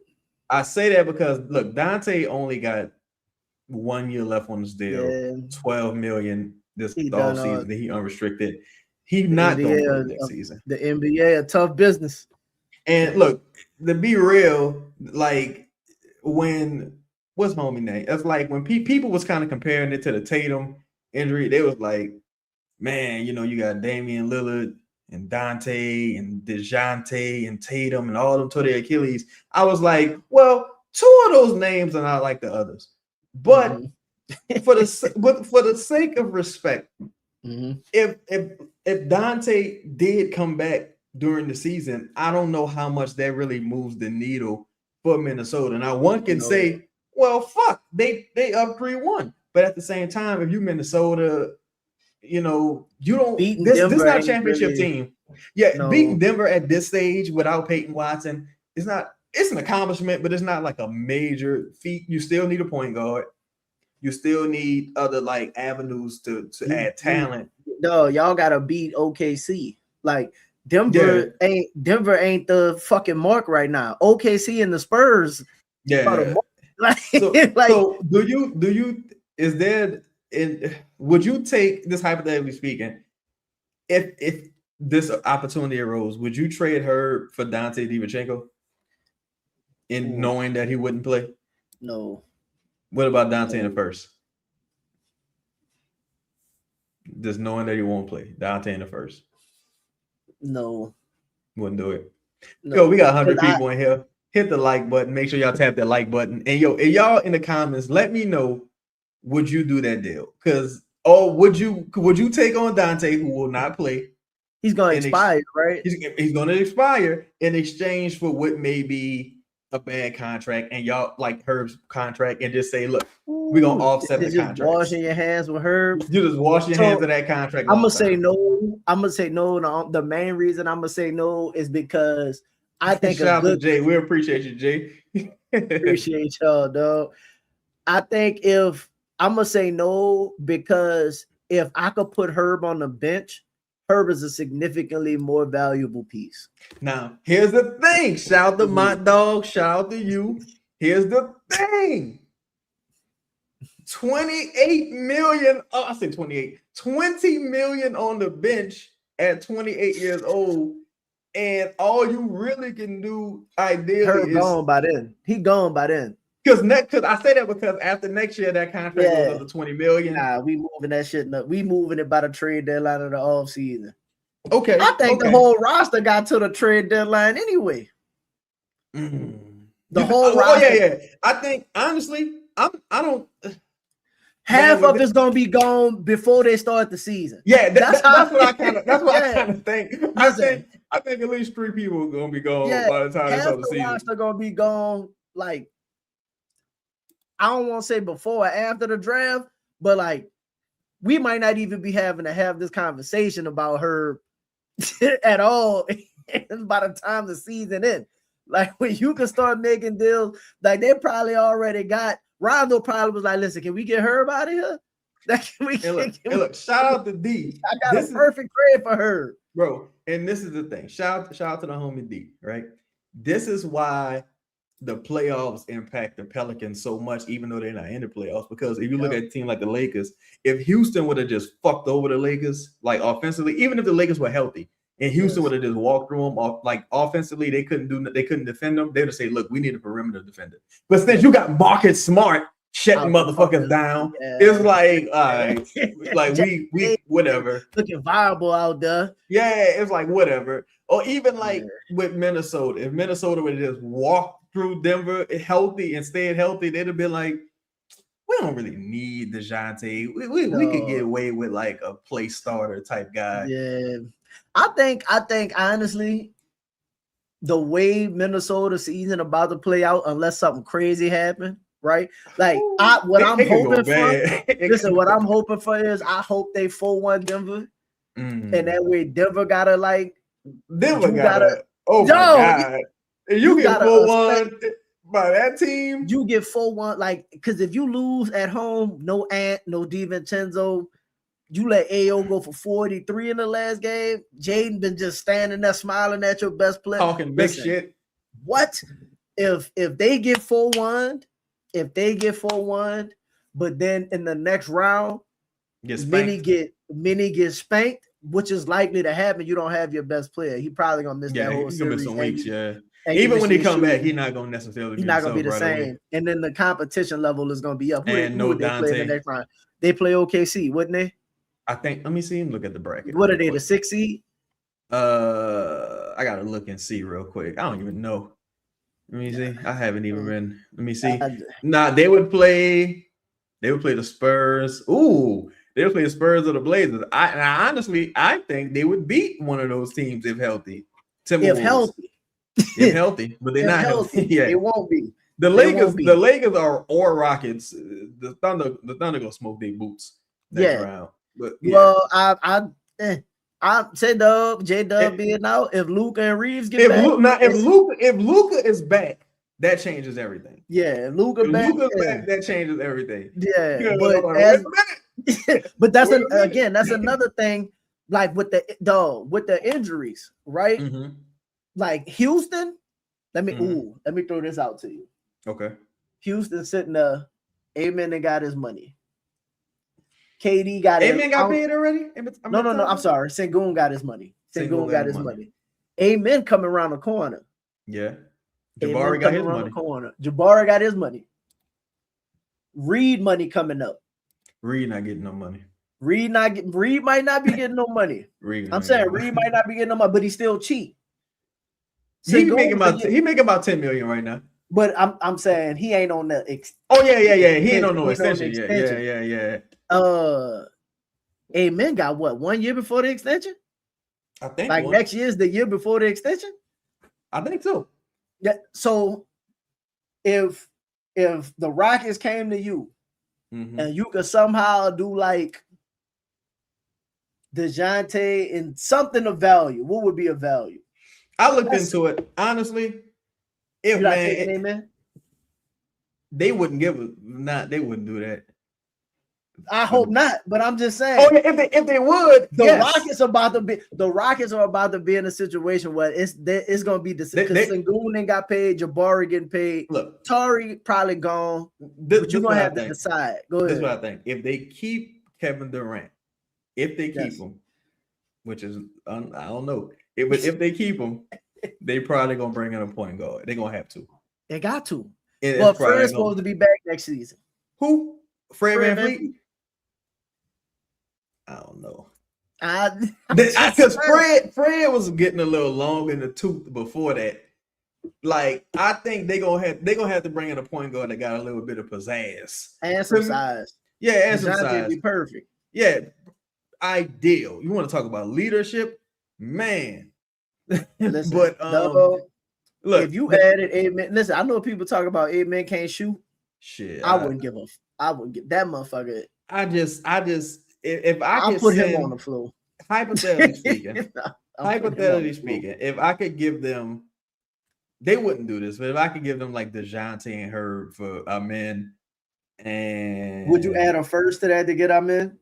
Because you got to get salary back. No, I'm taking back Fred VanVleet in this scenario, but would I give him a first for Amen?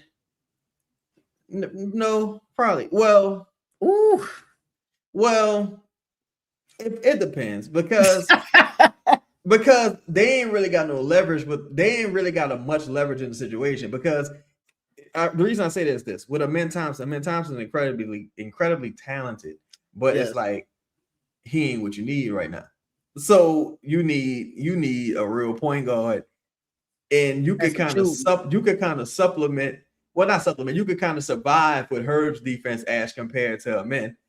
But I know you also probably don't want to have to pay Amen either. No, Amen. I don't think he gonna get like that. If you make an all defensive team, do you get Supermax or is it got to be all NBA? Nah, it got to be all NBA. Because Herb made all defense, you know. Yeah, and Caruso made it twice. Okay, so but he gonna get that top 5 max money. You think Amen gonna get it? Fucking right. I don't think what? If it keeps trending the way it's going, I don't think so. Because look, they didn't give Jalen Green or Sengun maxes because they had both of them. If they had one of them wasn't getting them. You don't think? Because they could have just gave Sengun the max and not gave it to Jalen. I think they gonna get some. I think Amen gonna get some good money, but I don't think getting the max because what's the max for them? Like 150, ain't it? I gotta look and see. I gotta look. Or is it 2 something? We gotta figure out what the max is for like that rookie scale max. He's a player that I can see a world. You think he get more than Trey? Like Trey got 25. He gonna get more than Trey, dog. I mean, you don't think? I think he could, bro. But see, Amen, now you going into like a year and a half of like not great output. Because a couple years ago, we was like, the Amen Thompson about to be the fucking dude. But now it's like, I think they keep trying to have this motherfucker shooting threes. But at some point, you got to make the motherfuckers like if you let me ask you this. Is Udoka overrated? Is the book out on Udoka? He might be overrated. Or is this Kevin Durant? He might be overrated to some degree, but more than likely it's Kevin Durant. like I'm looking at Amen Thompson numbers. Amen Thompson averaged 18, 7, and 5. That's awesome. What's the defensive numbers? Like the stocks. Oh, let me look. Combined. Let's call it combined 2 because 1.5 steals and 0.6 blocks. Now the blocks are down this year. I thought it was better. I ain't gonna lie. I thought it was better. But the 3-point numbers, 21% from behind. Field goal numbers are still cool because most of his shots, I'm presuming, are like dunks and layups. Yeah, he's but to me, if they pay Amen Thompson like a max type contract, it's gonna be like Wiggins, like Andrew Wiggins. Like, look, I'm gonna pay you. Now you got to go earn it. But I think Thompson Cole. The only reason that I'm saying that I probably wouldn't want to have to give him a first, because I know I got to pay Thompson. I already paid her, and I think listen, in a year or two, I think because the Rockets and how things shaking out, they're gonna have to decide, and I don't think they're gonna be able to keep all of their players. No, I think somebody Reed, out of there. I think them drafting Reed third and drafting. You had to draft Jabari third, but them drafting Reed third and Jabari third, and them never really Reed especially never really shaking out, and Jabari not looking, because Chet don't honestly. People talk about Paolo. The drop from Paolo. There's like a pretty steep drop when you to get to Chet and Jabari. Like Paolo, they are not carrying. Paolo is the clear one. Yeah. There's no. And then you talk about Jaden Ivey's in that draft. Like that was a very role player heavy draft. Let me ask you this: who's your most disappointing team right now in the playoffs?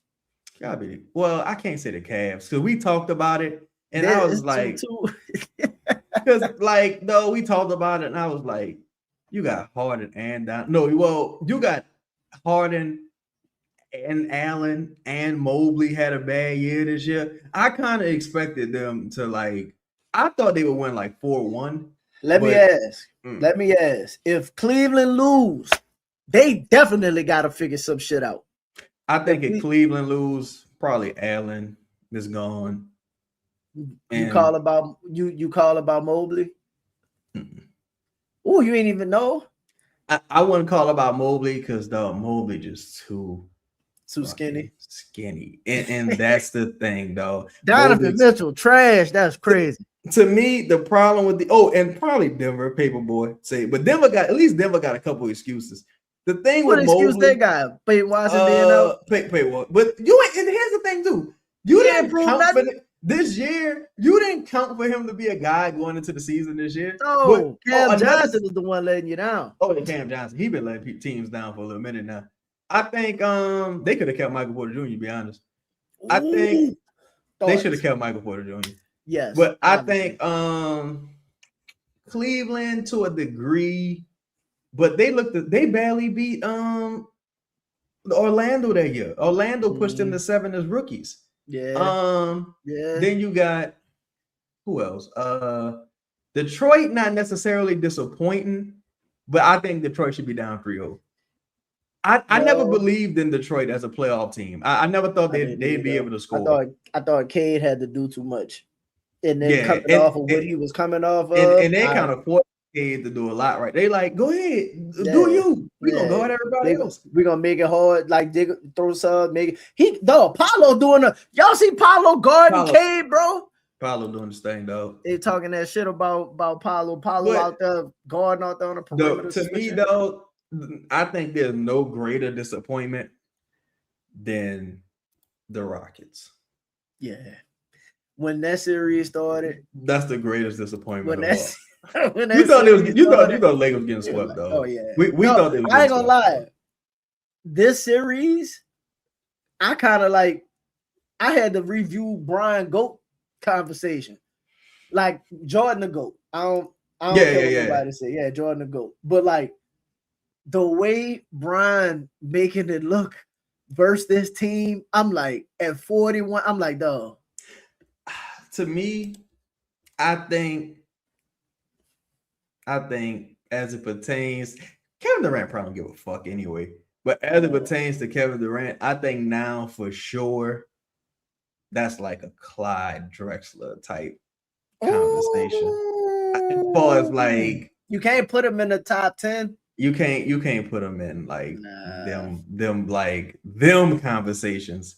And it seemed like the trajectory was apparent at one point, but he probably don't give a fuck. But he got his rings, dog. Tore the Achilles, shook back, and then it was just kind of I just want hoop. I want to play with my buddies.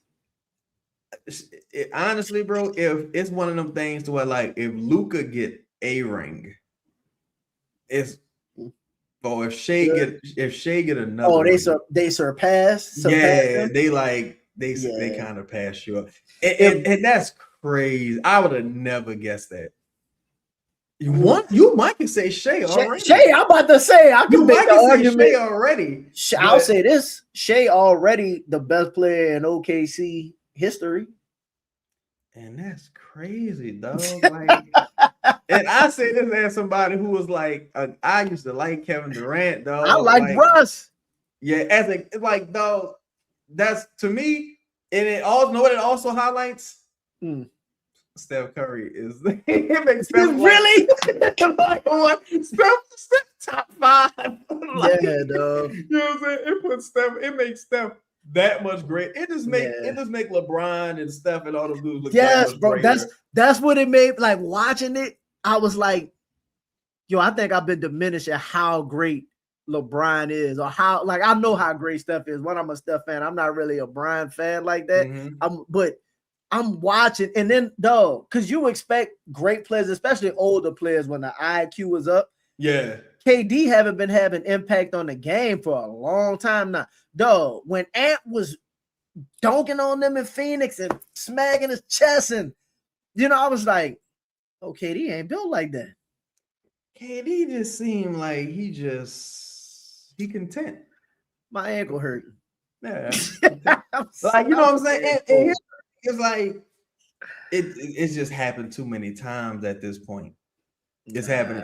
Like shout out to D. He said, much as I dislike KD, y'all bugging. See, if this only happened with the Rockets, I'd be like, yeah.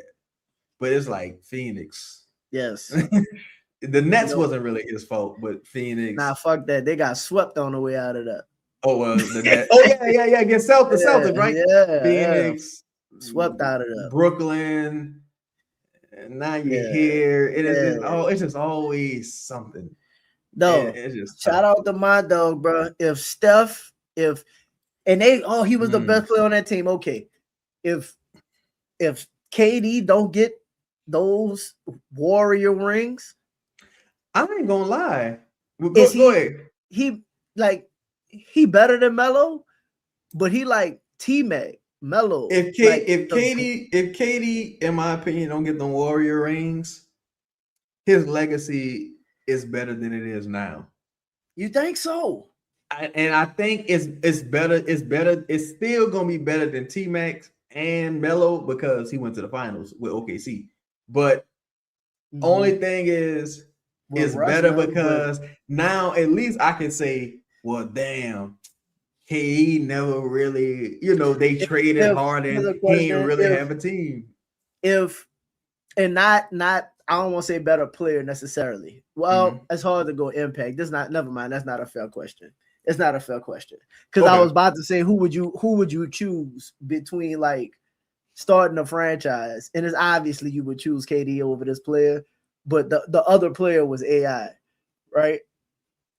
Man, I'm choosing AI. You taking it? I'm taking AI because AI was a killer. Yeah, he was a killer. Yeah. And see, in this day and age, it might be a little different because that's what I was saying. Like because the athletes have changed, but it's just certain intangibles. He ain't better than Melo. That's my point, though. He didn't play whatever. KD didn't play with KD didn't play. Melo with the most stars than anybody I can think of. Melo didn't play with some stars too. No. The thing was, KD ain't better than Melo. Well, if you think about it, it depends on what you really count as a star. Because to me, Draymond not like that type of star. No, but like KD played with Russ, young James Harden. I think was Ibaka an all-star? I don't know. Jeff Green was supposed to be, but he had the heart issue.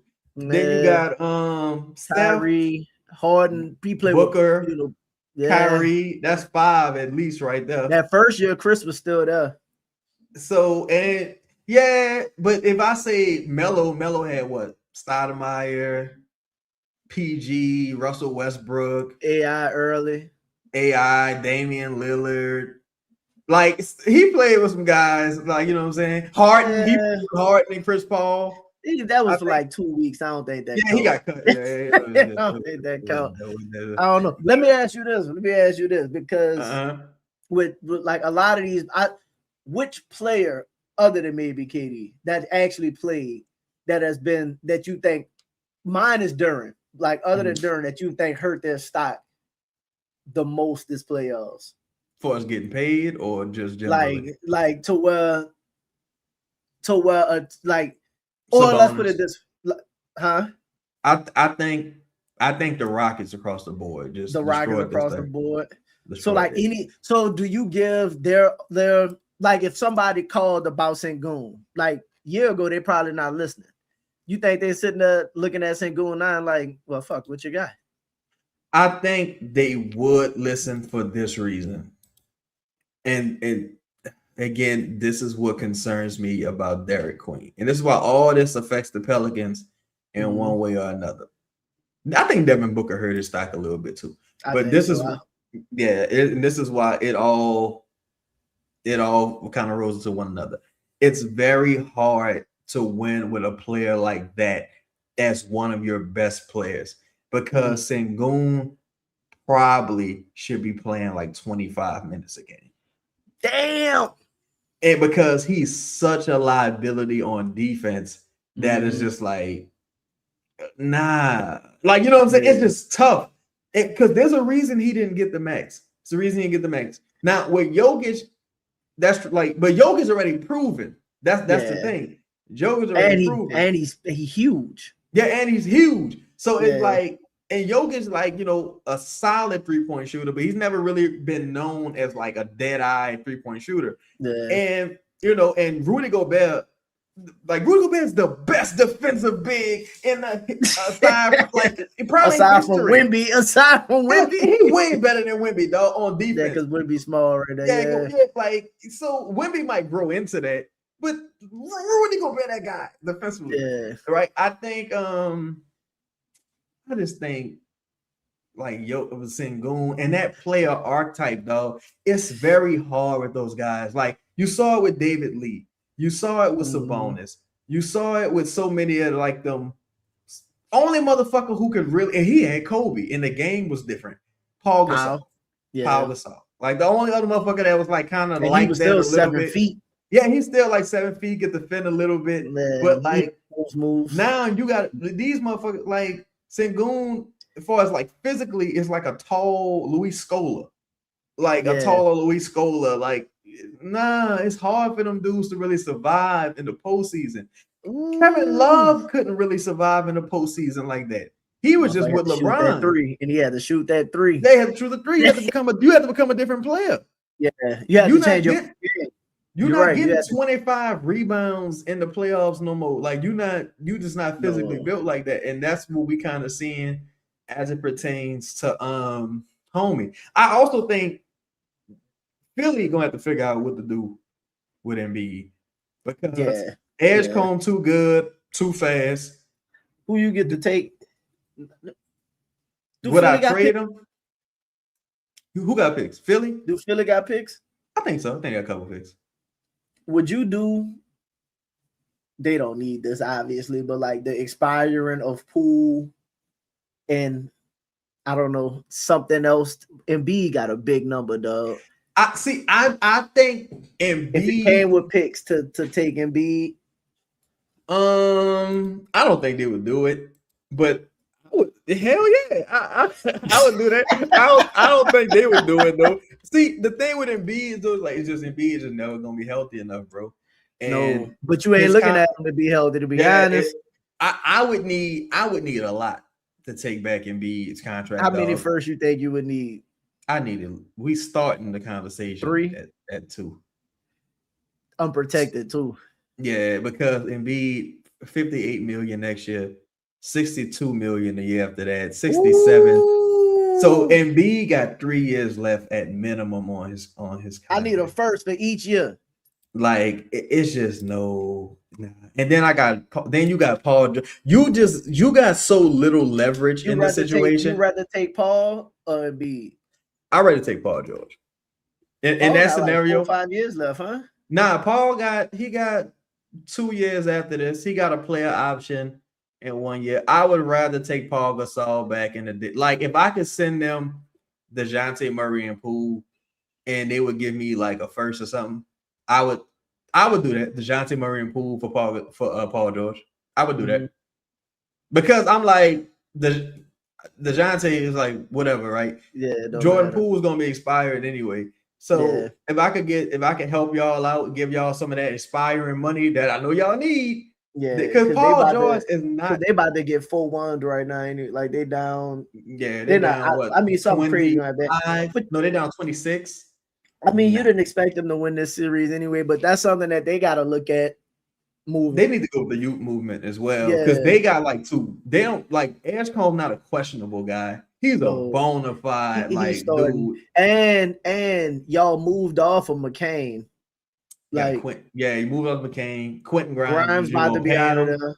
Nah, and this Gasol kind. You know what? You know who should take Embiid? Maybe not. I was gonna say what would be interesting would be Detroit taking a flyer on Embiid. It would be interesting because it's like, but see, Embiid, if Embiid was just a guy who was just he played, but he just wasn't like the cat's meow all the time. If he played but wasn't great, no more. Like was good but not great. But it's just that he be great but don't play. Yeah, it's like you great but don't play. Amazing. Look, this is an interesting question. Shout out to J. Cal. They said J. Cal said, Chad, I know it's off topic, but when the last time you was in the studio? I'm gonna be real with you, J. Cal. Probably the other day. Look, the last time I started being like, hold up. Man, look, and my dog had the itch. Look, I started Friday, that bitch almost got uploaded to the members joint because look, it ain't even. It's like a little few bars. You know what I'm saying? I'm waiting on people next move. I'm just trying to see what the next move is before I have to go there. Oh, good or is we good? Like is we good or is we good? Yeah, it's we good. Yeah. You know what I'm saying? Like you good now? But yeah, it was in there. The name of the song is Pelicans Critic. That's the name. That's the name of the song. But I was the other day to answer your question, J. Cal. The other day. Shout out to them. But yo, man, we gonna get to a couple of the stars. Oh, but same question for you. Who do you think are the guys that's kind of like fell off the cliff this postseason and could potentially be on the trade market before we get to these star questions? So I thought for a second I was like not saying players that we would trade for, but players that just might be out of there. Allen gotta go. Like Jared Allen go. Yo. Whoa, what you thinking? What you was thinking? Nah, that would be. I see BI being out of there too for a second too. I can see them entertaining trading Brandon. I can see Toronto being like, this ain't quite what we thought it was. Or but see, a little more valuable than the new, and that's the fucked up thing when you the new GM, you like. I just like if you Troy Weaver, you like I didn't trade for DeJounte. I didn't do the I didn't draft Jordan Hawkins. I didn't do none of this. I'm just stuck with this situation now. So I gotta wait a year or two for this shit to clear itself up, or I gotta be the bad guy and be like, I want this motherfucker. Like all the time, I gotta say, we love having him. Blah blah blah. Yeah.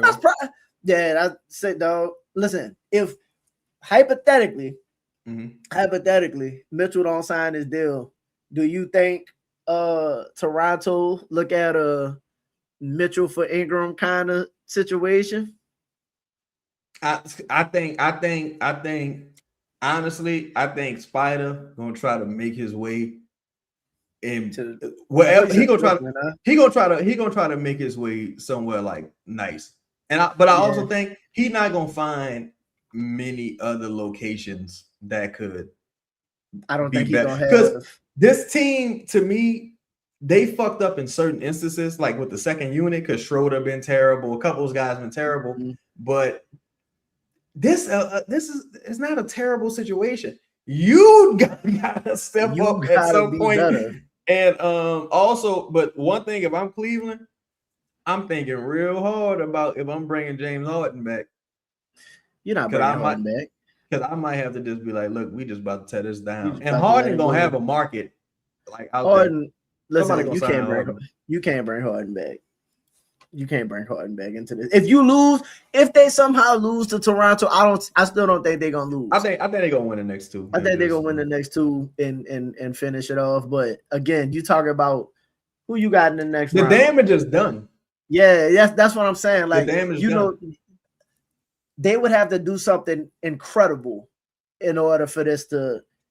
Somebody got to get hurt. They got to win this round, and somebody got to get hurt bad next round. Yeah. like hurt bad. Yeah, Jaylen Brown out again. No, like knock on wood, they got to play like Paolo and them, and Paolo hurt. They're like, fuck. Yeah, right. We escaped. Yeah, because certain teams, like, you just know how to beat them. Like, for example, if the Celtics not hitting threes, you got a chance. But Cleveland the same way. If Cleveland not hitting threes, you got a chance, because Cleveland not a physical team. They not really in the paint team necessarily, and they small, and they short and small. Like and that's the thing. Like, so, and they frail. They kind of dainty. Would you take Jared Allen? Not at this stage. No, that's another thing. I know we need a center. The contract, but I don't think I can do it. Steak ain't worth the sizzle, dog. Like, and that's the thing with the Pelicans. The Pelicans are in a position, luckily for them, the contracts they got are so good and expiring so rapidly, aside from Herb's. You're not forced into any of these situations. No. Like, right now, the two bad contracts you got is DeJounte and Herb. Yeah. Everybody else is like kind of out of here. Yeah, everybody else is solid and about to get the fuck out of here. So, well, what up with your dad? What up, homie? So, you got one more year in Zion on expiring. Yeah, and then you could negotiate. You really could. Yeah, you could really just like, man, fuck that. We about to rip this whole joint apart. So it's like, nah, I can't. That's another thing. I even think about it. Like, say you hire Rondo, you got your coach, you got Queen, you got whatever. Unless they give Z an extension, this year is your rookies, their second year or whatever. You got DeJounte about to be out of here, Poole about to be out of here, and fucking Herb probably gonna be out of here too. If you just wait another year, Zion gonna be out of here, and all you'll have left is spots to just naturally play. Yeah, like they right now. The thing is, again, they got some advantages as far as like trade wise, to where they got a lot of bad contracts around the NBA, and they got just enough money to make things work to take back bad contracts. Like, again, you look at the Kings situation, their financial situation is ugly. Hey, yo, while y'all in the building, if you haven't hit the like button, hit the like button. Please, I appreciate y'all. Thank you. Like, still targeting a bonus? Probably. Yeah. I say that just because only 2 years left. See, if Jared Allen didn't have, since Sabonis not soft, Sabonis just can't defend. Jared Allen is like soft, like according to what rumors or what have you, and he's injury prone. Where Sabonis is like, no, I can play 20 and 15 or whatever. Yeah, he might give up 18 and 9, but he could play. If it was like a very low cost acquisition, I might do it. But I think the center position is also one of them positions that where if you just got some solid rotational centers, they can push you. I think if 1 through 4 does what it's supposed to, I don't want him. No, I'm saying he's doing it right now. Oh yeah. He's showing you that like I'm solid. Like he's holding it down right now. Because certain people just getting too much money. Like I couldn't in good conscience take on Miles Turner's issue, like his money, because I'm still gonna have rebounding problems. I couldn't. Claxton got it. I would probably trade for Claxton, but the thing with Claxton, I would probably consider Claxton. Claxton, another person who can't shoot at all, but I would consider Claxton. They got some people I would consider. Like if I could get Edie, Santi Adama. Like to me, I have no problem keeping Eve and getting another like really solid rotational center. I don't need a superstar center. I can try to draft. I got the question. The Ja deal is pretty much it's done. Ja's done, right? It's done. So they saying, all right, look, Edie been having like Edie right now, like the best player on their team, pretty much. More or less, but he is injury prone. Very. If they was like, look, you willing to throw in another first for Edie, would you do it? What's the deal? Just like the regular expires, like let's say DeJounte and Herb for Ja. Don't that make the salary? I think that make the salary. Mm-hmm. And then like whatever picks for Edie and like matching salary. Let's say DeJounte, Herb, and Hawkins for Ja and Edie, and what would it be, a first? Yeah. Just one first in the whole deal, or I gotta get two first in the deal? It start with, is 2 a deal breaker for you?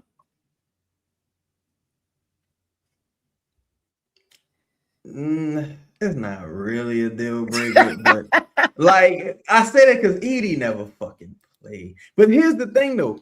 If he did play all the time, he wouldn't be available. So it's one of those things. He played 66 games last year. He's 23 years old already. I probably a beast though. I probably John Edie. But two. Man, if I I'll tell you what, you transform your roster. Boy, man, that's tough. That's tough. That's a tough deal. Because I say that because I'm giving up 2 first. Now, in my mind, I'm really only giving away 1 first, because in my mind, I'm giving you a first to take on Herb contract. Okay. The extra year of the DeJounte contract. That's how I'm explaining it to myself. I got you. Convincing myself. Because if Edie work out, awesome. But if it don't work out, it's like, fuck. Yeah. I'm in hell. Yeah. Now I got 3 injury prone players. Now I'll say this: if we talking like the 2030 first, like the future first, you can have them. Because I'm like, once I trade, but see, that's the thing. That was kind of the ideology before with trading Brandon and like some of the other guys. Like, oh, once I trade them, I'll get picks back. And it's like there is a world that exists. But you waited too long to trade them. You did wait too long. that you did wait too long. So if I go get Edie and Ja, if I go get Edie and Ja, my only other pathway to getting some shooting is Jordan Poole. Mm-hmm. So now I got to turn Jordan Poole into some shooting, maybe, and then I could go get one more person. Let's say I sign Fentecchio, or I push Jordan Poole to the deadline, and maybe he could be my second unit guy or something. I probably would do that. Yeah, I probably would do it. Let me see how much Edie making first. Yeah, I probably do that. I just wonder, because at some point, and they could keep Edie, but I know they probably gonna start being like, "Hey, this motherfucker hurt a lot." I would do that probably. Memphis is more of an organization that'll move you sooner than later, so that's just kind of what made me throw it out. So I would do that because in my mind, if I was getting Ja anyway, then it would be like I got the best 2 players in the deal. I got the best 2 players in the deal, and again, if they were healthy, whatever. Yeah. Like, you know what I'm saying? Like, whatever. Like, if they were healthy, these picks ain't gonna be worth shit anyway. Yeah. That's like my ideology. You feel me? But you got anything? You got anything else? You got anything else? Nah, man. I just hope this is a fruitful week for us Pelicans. A fruitful week, man. This week has been the week of giving, bro. I ain't gonna lie. Rob Walker dropped a great one. Scoop B dropped one. You got the coaches' information. I think you're gonna, as these playoffs start winding down, I think you're gonna start hearing. Yeah, see, that's why certain series annoy me, because I'm like, I need some of these motherfuckers to be sweeps so we can get to the all season. Like I'm trying to like especially if I know you're not gonna win no finals, I don't want no 7-game series. No. You're not going nowhere. Let's get the real teams. Let's sim this shit and get to the off season. But we're gonna get to the start of the questions, man. Just thinking about the teams, there ain't a ton of other people that I would be looking at. But Houston is one team that I'd be like, y'all need to make some changes. What y'all? I'm targeting. I'm in. Yeah. But see, I'm in. If he don't make enough money, that's the fucked up part. But if I could put Amen in until he make them in Herb spot. Oh yeah, that's a super win. Like that's what I'm saying. Like if I could just turn, if I gotta deal with them anyway, because I'm calling you about DeJounte. Y'all sure y'all don't want DeJounte? Sure? I would be like, look, give me Fred VanVleet and one of your guys for DeJounte, and we're gonna make the salaries work. And I'm gonna just decline Fred Van. Well, I'm gonna have to probably pick up the option, but I'm probably just gonna let him go about his business. And bro, why y'all keep saying Missy is fine in the chat though? I don't understand. Do y'all watch Eves play? Like I think Eves is fine, but like I think Eves very solid rotational guy. Rotational guy is key. Meaning sometimes you're in the rotation and sometimes you're not. If you define it like that, I don't know, though. I just like I when I see Eves, bro, Eves be pissing me off because he just not he don't do the same things every game. But see, here's the thing. He's been under 2 terrible coaches. Yes, and he's only been playing at this point. What it would be 7 years total. Mm-hmm. So I have seen some progress from last year to this year, but I do think he's a rotational guy. Yeah, I mean, if I got him as a rotational guy, fine. But like, I'm not trying to start Eves though. But you know what's funny about that center position though? It's just so many ebbs and flows, bro. Like to me, Ayton was better in Portland than he is now in Atlanta. I'm sorry, in LA. Then you got Mark Williams that just was a dud. No, he not. What's going on? What they saying? He said he gonna grow. Grow into what? Amen make 12. So Herb and DeJounte for Fred VanVleet and Amen. I would throw in the first. Now that I'm looking at it again, I get him a first for Amen ASAP. Honestly, I might give him. I would probably give him a first in the swap. Listen. For what we say about Amen, like if you just Amen and my hands together. No, if you had him locked up, like talk about a dude that fit what Joe want to do. Man, that dude, him and his brother, them dudes are physical marvels. Yes, bro. And he not the one fucking up the games. No, it's not his fault. They just kind of accelerated that too much. You knew the man couldn't shoot when he got it. And he's now he can't shoot at all. Can't shoot. No, but he can rebound. He can defend. He can do other things. Like he's a full player. Trying to attack the rim. He's trying to get to the rim. Yeah, he's a full scale player. Yo, we're about to get to the start questions. Hit the like button if you haven't hit it already. I appreciate all y'all rocking with us, man. We've been talking about 2 hours. We've been talking for 2 hours about this team. Ain't no fake fans, but who knows? Louisiana girl in the building, my home, and she said Rondo sticks out because Joe told people recently that Fierce is the most important player to this franchise. Rondo would be the perfect coach for him. I agree. Yeah, I agree. Dan Mark said Joe Dumars has not done a good job. Why he not catching heat? He catches a ton of heat. He does catch heat. And let me ask, like, not done a good job as far as what? Like, they were projected to be bad anyway. They were projected to be pretty shitty. That's without him making any moves. They was projected to be pretty shitty. They were only projected to get 30 wins regardless of what he did. If you don't move the pick, if you just don't move that pick, the whole season just look different. Everything just look different. If you do even if you do the pool deal, it's fine. Yeah, it's like because it's pretty much you in the same situation you was last year. It's like with CJ. It's an expiring $30+ million deal. But the pick is just what the issue. But if you love Derek Queen, because people like, well, just put a protection on the pick. It's like that might have not been an option. So if that wasn't the option and you love Derek Queen, you should be fine with it. Yeah.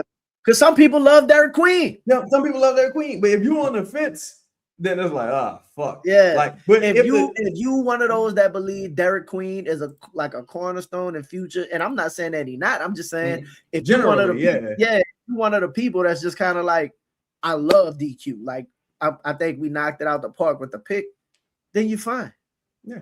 And look, early from November, whenever Willie Green got fired, from right before Thanksgiving till right before Christmas, people felt like that. People was like, this guy's incredible. Like, you know what I'm saying? Fuck he was top 5 or top whatever in the rookie race. Man, people just want to have it both ways. Because you can't be like, oh my God, we don't even have a pick. But you just said this dude better than everybody. Like, I don't know, though. It's just shout out to DQ though, man. And it's a shame that he got to deal with that level of pressure. But fuck. Yeah, shout out to El Euro. He said, what was it? Because he gave up the Indiana pick.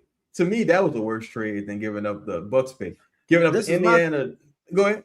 This is my thought about that though. If Indiana, similar to the Bucks next year, if Indiana don't have a pick, then they don't tank. Oh yeah, that's the same. So like that's awesome. It's kind of I think it's hindsight. You know what I mean? Yeah, it is the benefit of hindsight. It's just because ahead. That pick probably would have been like pick 15. Yeah, but it would have been. It might have been low and high enough for you to get Chris and that. So you could. I mean, if everything is all, because it was top 5 protected. So let's say they say, what? Oh my God, we gotta go. Siakam, you not playing this season, period. And they made sure that they got like a top something pick. Like, yeah, you know what I'm saying? Like, fuck that. But then you would have had a couple seconds at least. Where was I? Okay. Ashton said, and getting a young coach might be trading a bunch of people to build with the young guys. That's also an avenue. You give yourself an out. You don't have like a retread, quote unquote, that will be looking to win in the short term. Well, that'll be like under pressure to win in the short term. 504, my homie, he say Rondo and Stan Van Gundy, Darvin Ham. Bring old Stan back. What Stan would never come back to New Orleans, but that money probably just running out. Yeah, Stan like to shoot dice. Nah, I don't know that. I'm just saying. Yeah. Again, see, do y'all think Udoka's job on the line because of the series? I don't. I think Kevin sitting out these games took the cast heat a big shadow. Me too. Because I think people are gonna say, "Well, damn, last year we was alright. We was the up and coming team, and we traded for homie. Yeah, everything went wrong. We was the 2 seed. Yeah, now look at us. So only one thing really changed. So, yeah. I initially I was like, Udoka gonna be out of there. But now, no, I think KD being like, fuck y'all, I'm chilling. I think it's over. Jay Stein said he drove to Lake Charles and back. Shout out to LC. I hope you hollering at my dog Ross in the LC. Ed Johnson say, let me give y'all flowers. Y'all are upcoming podcasts for the pals in my book. The work, the chemistry, the consistency is there. Please continue to give us this content. Thank you, bro. Appreciate you. And look, we're giving the people a nice show for the road trip people tomorrow you might be at work. You got your headphones in jamming, you know what I'm saying? Keep you up on the latest and the greatest. Paper boys say, would Mobley be AD Boogie 2.0 with Queen? Fuck no. No, respectfully. Not about your comment necessarily, but AD and Boogie at that time was like Boogie was arguably the best center in the league. 7 foot. And AD was like a perennial MVP candidate, damn near. But like the way he was, no. That's a good point. So Udoka the reason Kevin is there though. No, get both of them out of here. If that's the case, but see, the thing is like with Kevin, tag them up together. I think the thing with Kevin is people just never expected to go bad. Son, did y'all know that if Udoka got fired, Darvin Ham was in line for that job? I'm making that up. You know what's crazy? I can believe that. But you know what's crazy? they did everything before Fred VanVleet got hurt. So Fred, they mind Fred get hurt. Fred tore his ACL. Yeah, he tore his ACL. He never played a single game. So in their mind, Fred VanVleet on this team. Yeah. We got a point guard. Like, so, man. Nah, y'all singing enough to know y'all needed to call CP. Yeah. Daniel say, man, Chad, I thought DeJounte was a chill dude. Then I saw the reaction. Well, DJ, the old DJ, he got problems everywhere, though. It's San Antonio, it's Atlanta, it's New Orleans. Sometimes it's never gonna be a nigga fault. And that's just sometimes that's what it is with some people. But it's all good again. It's just sports talk. It ain't nothing serious. I bet the Bulls wish they didn't give up on Ayo. They didn't get shit for Ayo. They don't give a fuck. No, shout out to you again, because you've been pointing out. It's so many things that's been done. And listen, to DeJounte point, no, we're not a GM. Because if we were GMs, this team would look significantly different. Ayo was on the team instead of DeJounte. You have been talking about Ayo. Who else you have been pointing out? DeJounte will be eating motherfucking Harold's chicken right now on the south side. Bruh. And I would be watching Ayo play basketball. Go ahead. Man, that's a great job, Ayo. Yeah, you have been talking about Ayo for the last season or two. Ayo be brother's chicken. And DeJounte be eating Harold's chicken. But go ahead. Nah, man, listen, let me put my request in to go sit with Joe Dumas, man, and give him my off-season game plan to see how I should align. You heard me? Let me see. Let's see. Hold up. Ebony Flowers said the Zion get traded this summer. Well, Joe pretty much confirmed his commitment to Zion. Could be a little bit of smoke screen there, but I don't think so. I do think there will be a much better market, especially as teams fail in the postseason. I can see somebody saying, "We need somebody that can do something." Like I can see people saying that. You know what's wild? I was really thinking about this too. Even as the teams fail, and this is not a knock against Z to a degree, but I still don't see the team that he could go to and fit seamlessly, and like it would make sense. Like I still don't see.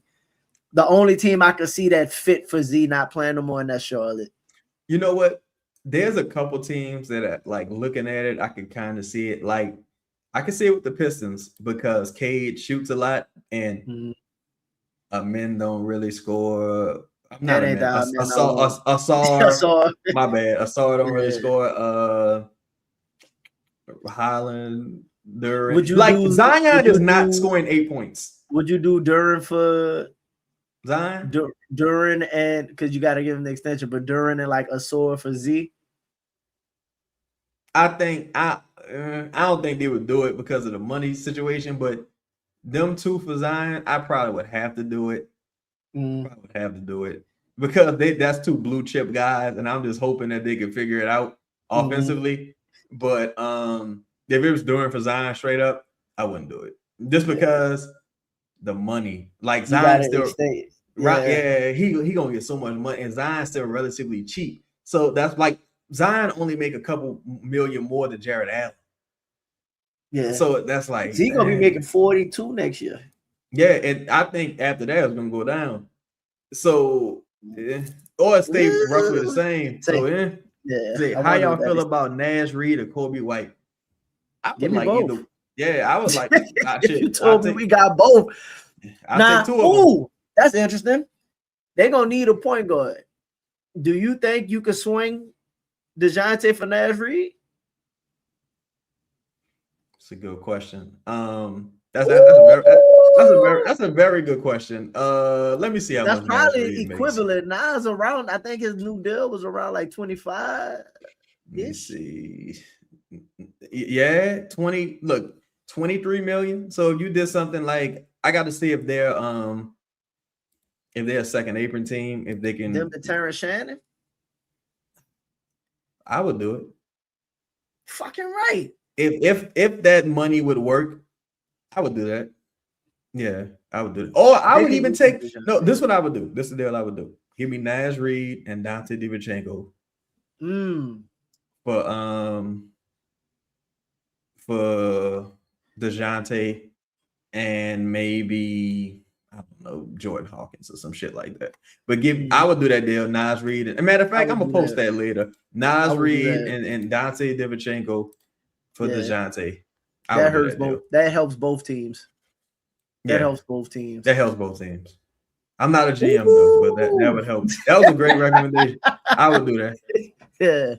I would do that. Yeah, look, better on motherfucking their contract year. Some of them anyway. Some of them just don't show up at all, even in the contract year.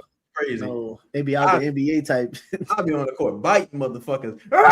They be like, this guy, he gives 100%. But yo, that's today's show, man. Appreciate y'all. If you haven't, hit the like button. Al, tell the people they can find you at, brother. Man, you can catch me at Jesse Davis on X. I'm always posting, but if not, you catch me on YouTube at Pels in the Blender. Make sure y'all tap in, like, and subscribe, man. I probably got a show. Oh, you want tease the next show? You want to do this distressed assets? Oh yeah. Look, we got a show coming up soon talking about the distressed assets, like people like Dante Divincenzo, people like DeJounte Murray, Jordan Poole, John Morant, Domantas Sabonis, potentially even Kevin Durant. Like this distressed asset, Joel Embiid, distressed assets guys who could be low cost acquisition, opportunities. Not that you want those guys, but guys you could potentially want. Oh yeah, I know Louisiana Gal. I would just take Dante back in this situation for salary matching purposes. Like, just so you doing them a solid, but they be like, listen, we got to do something to get off Dante. Yeah, like we might have to, like Naz Reid might have to be the one to get off, and then you get DeJounte back in place for that. So yeah, and hopefully he comes back at some point in the postseason or close to the postseason. They'll probably do that though, to be honest. I think they would because AO was gonna probably slide into that slide anyway. And you gotta pay AO. So Julius Randle, Rudy. If you trade Rudy, to me that team is over. And you gotta just start over around Ant. So like Rudy. What they line up would be like Ant, Jaden, right now Julius, DeJounte, and Ant. Like, and I think it'll work. I don't think it's gonna be shit because I ain't saying it's gonna be great. I'm just saying I think it'll be better. I think it'll at least give them what they had when Conley was still really could play. Like he was old at that point, but he still could play. And DeJounte, you ain't gotta worry too much about Ant on the ball all season. You know what I mean? Having to defend all season. DeJounte's bigger than Dante. Yeah. So like there's avenues for that to work. Yeah. Definitely. So call us, Minnesota. Let's make it happen. Yeah, but yo, man, we're gonna do that distressed asset show. I'm Cheddar Chaz. You can follow me everywhere at Cheddar Chaz. You know what I'm saying? Former Pelicans GM, assistant coach. Y'all know what it is. Please be sure to like, comment, subscribe, hype the video up, and we're gonna catch y'all next time. Shout out to Contavia. Say salute to the best Pals pod. We appreciate that, big dog. And y'all have a blessed, prosperous week. Hire Rajon Rondo. Hire Rondo. Let's do this, man. We out. Peace.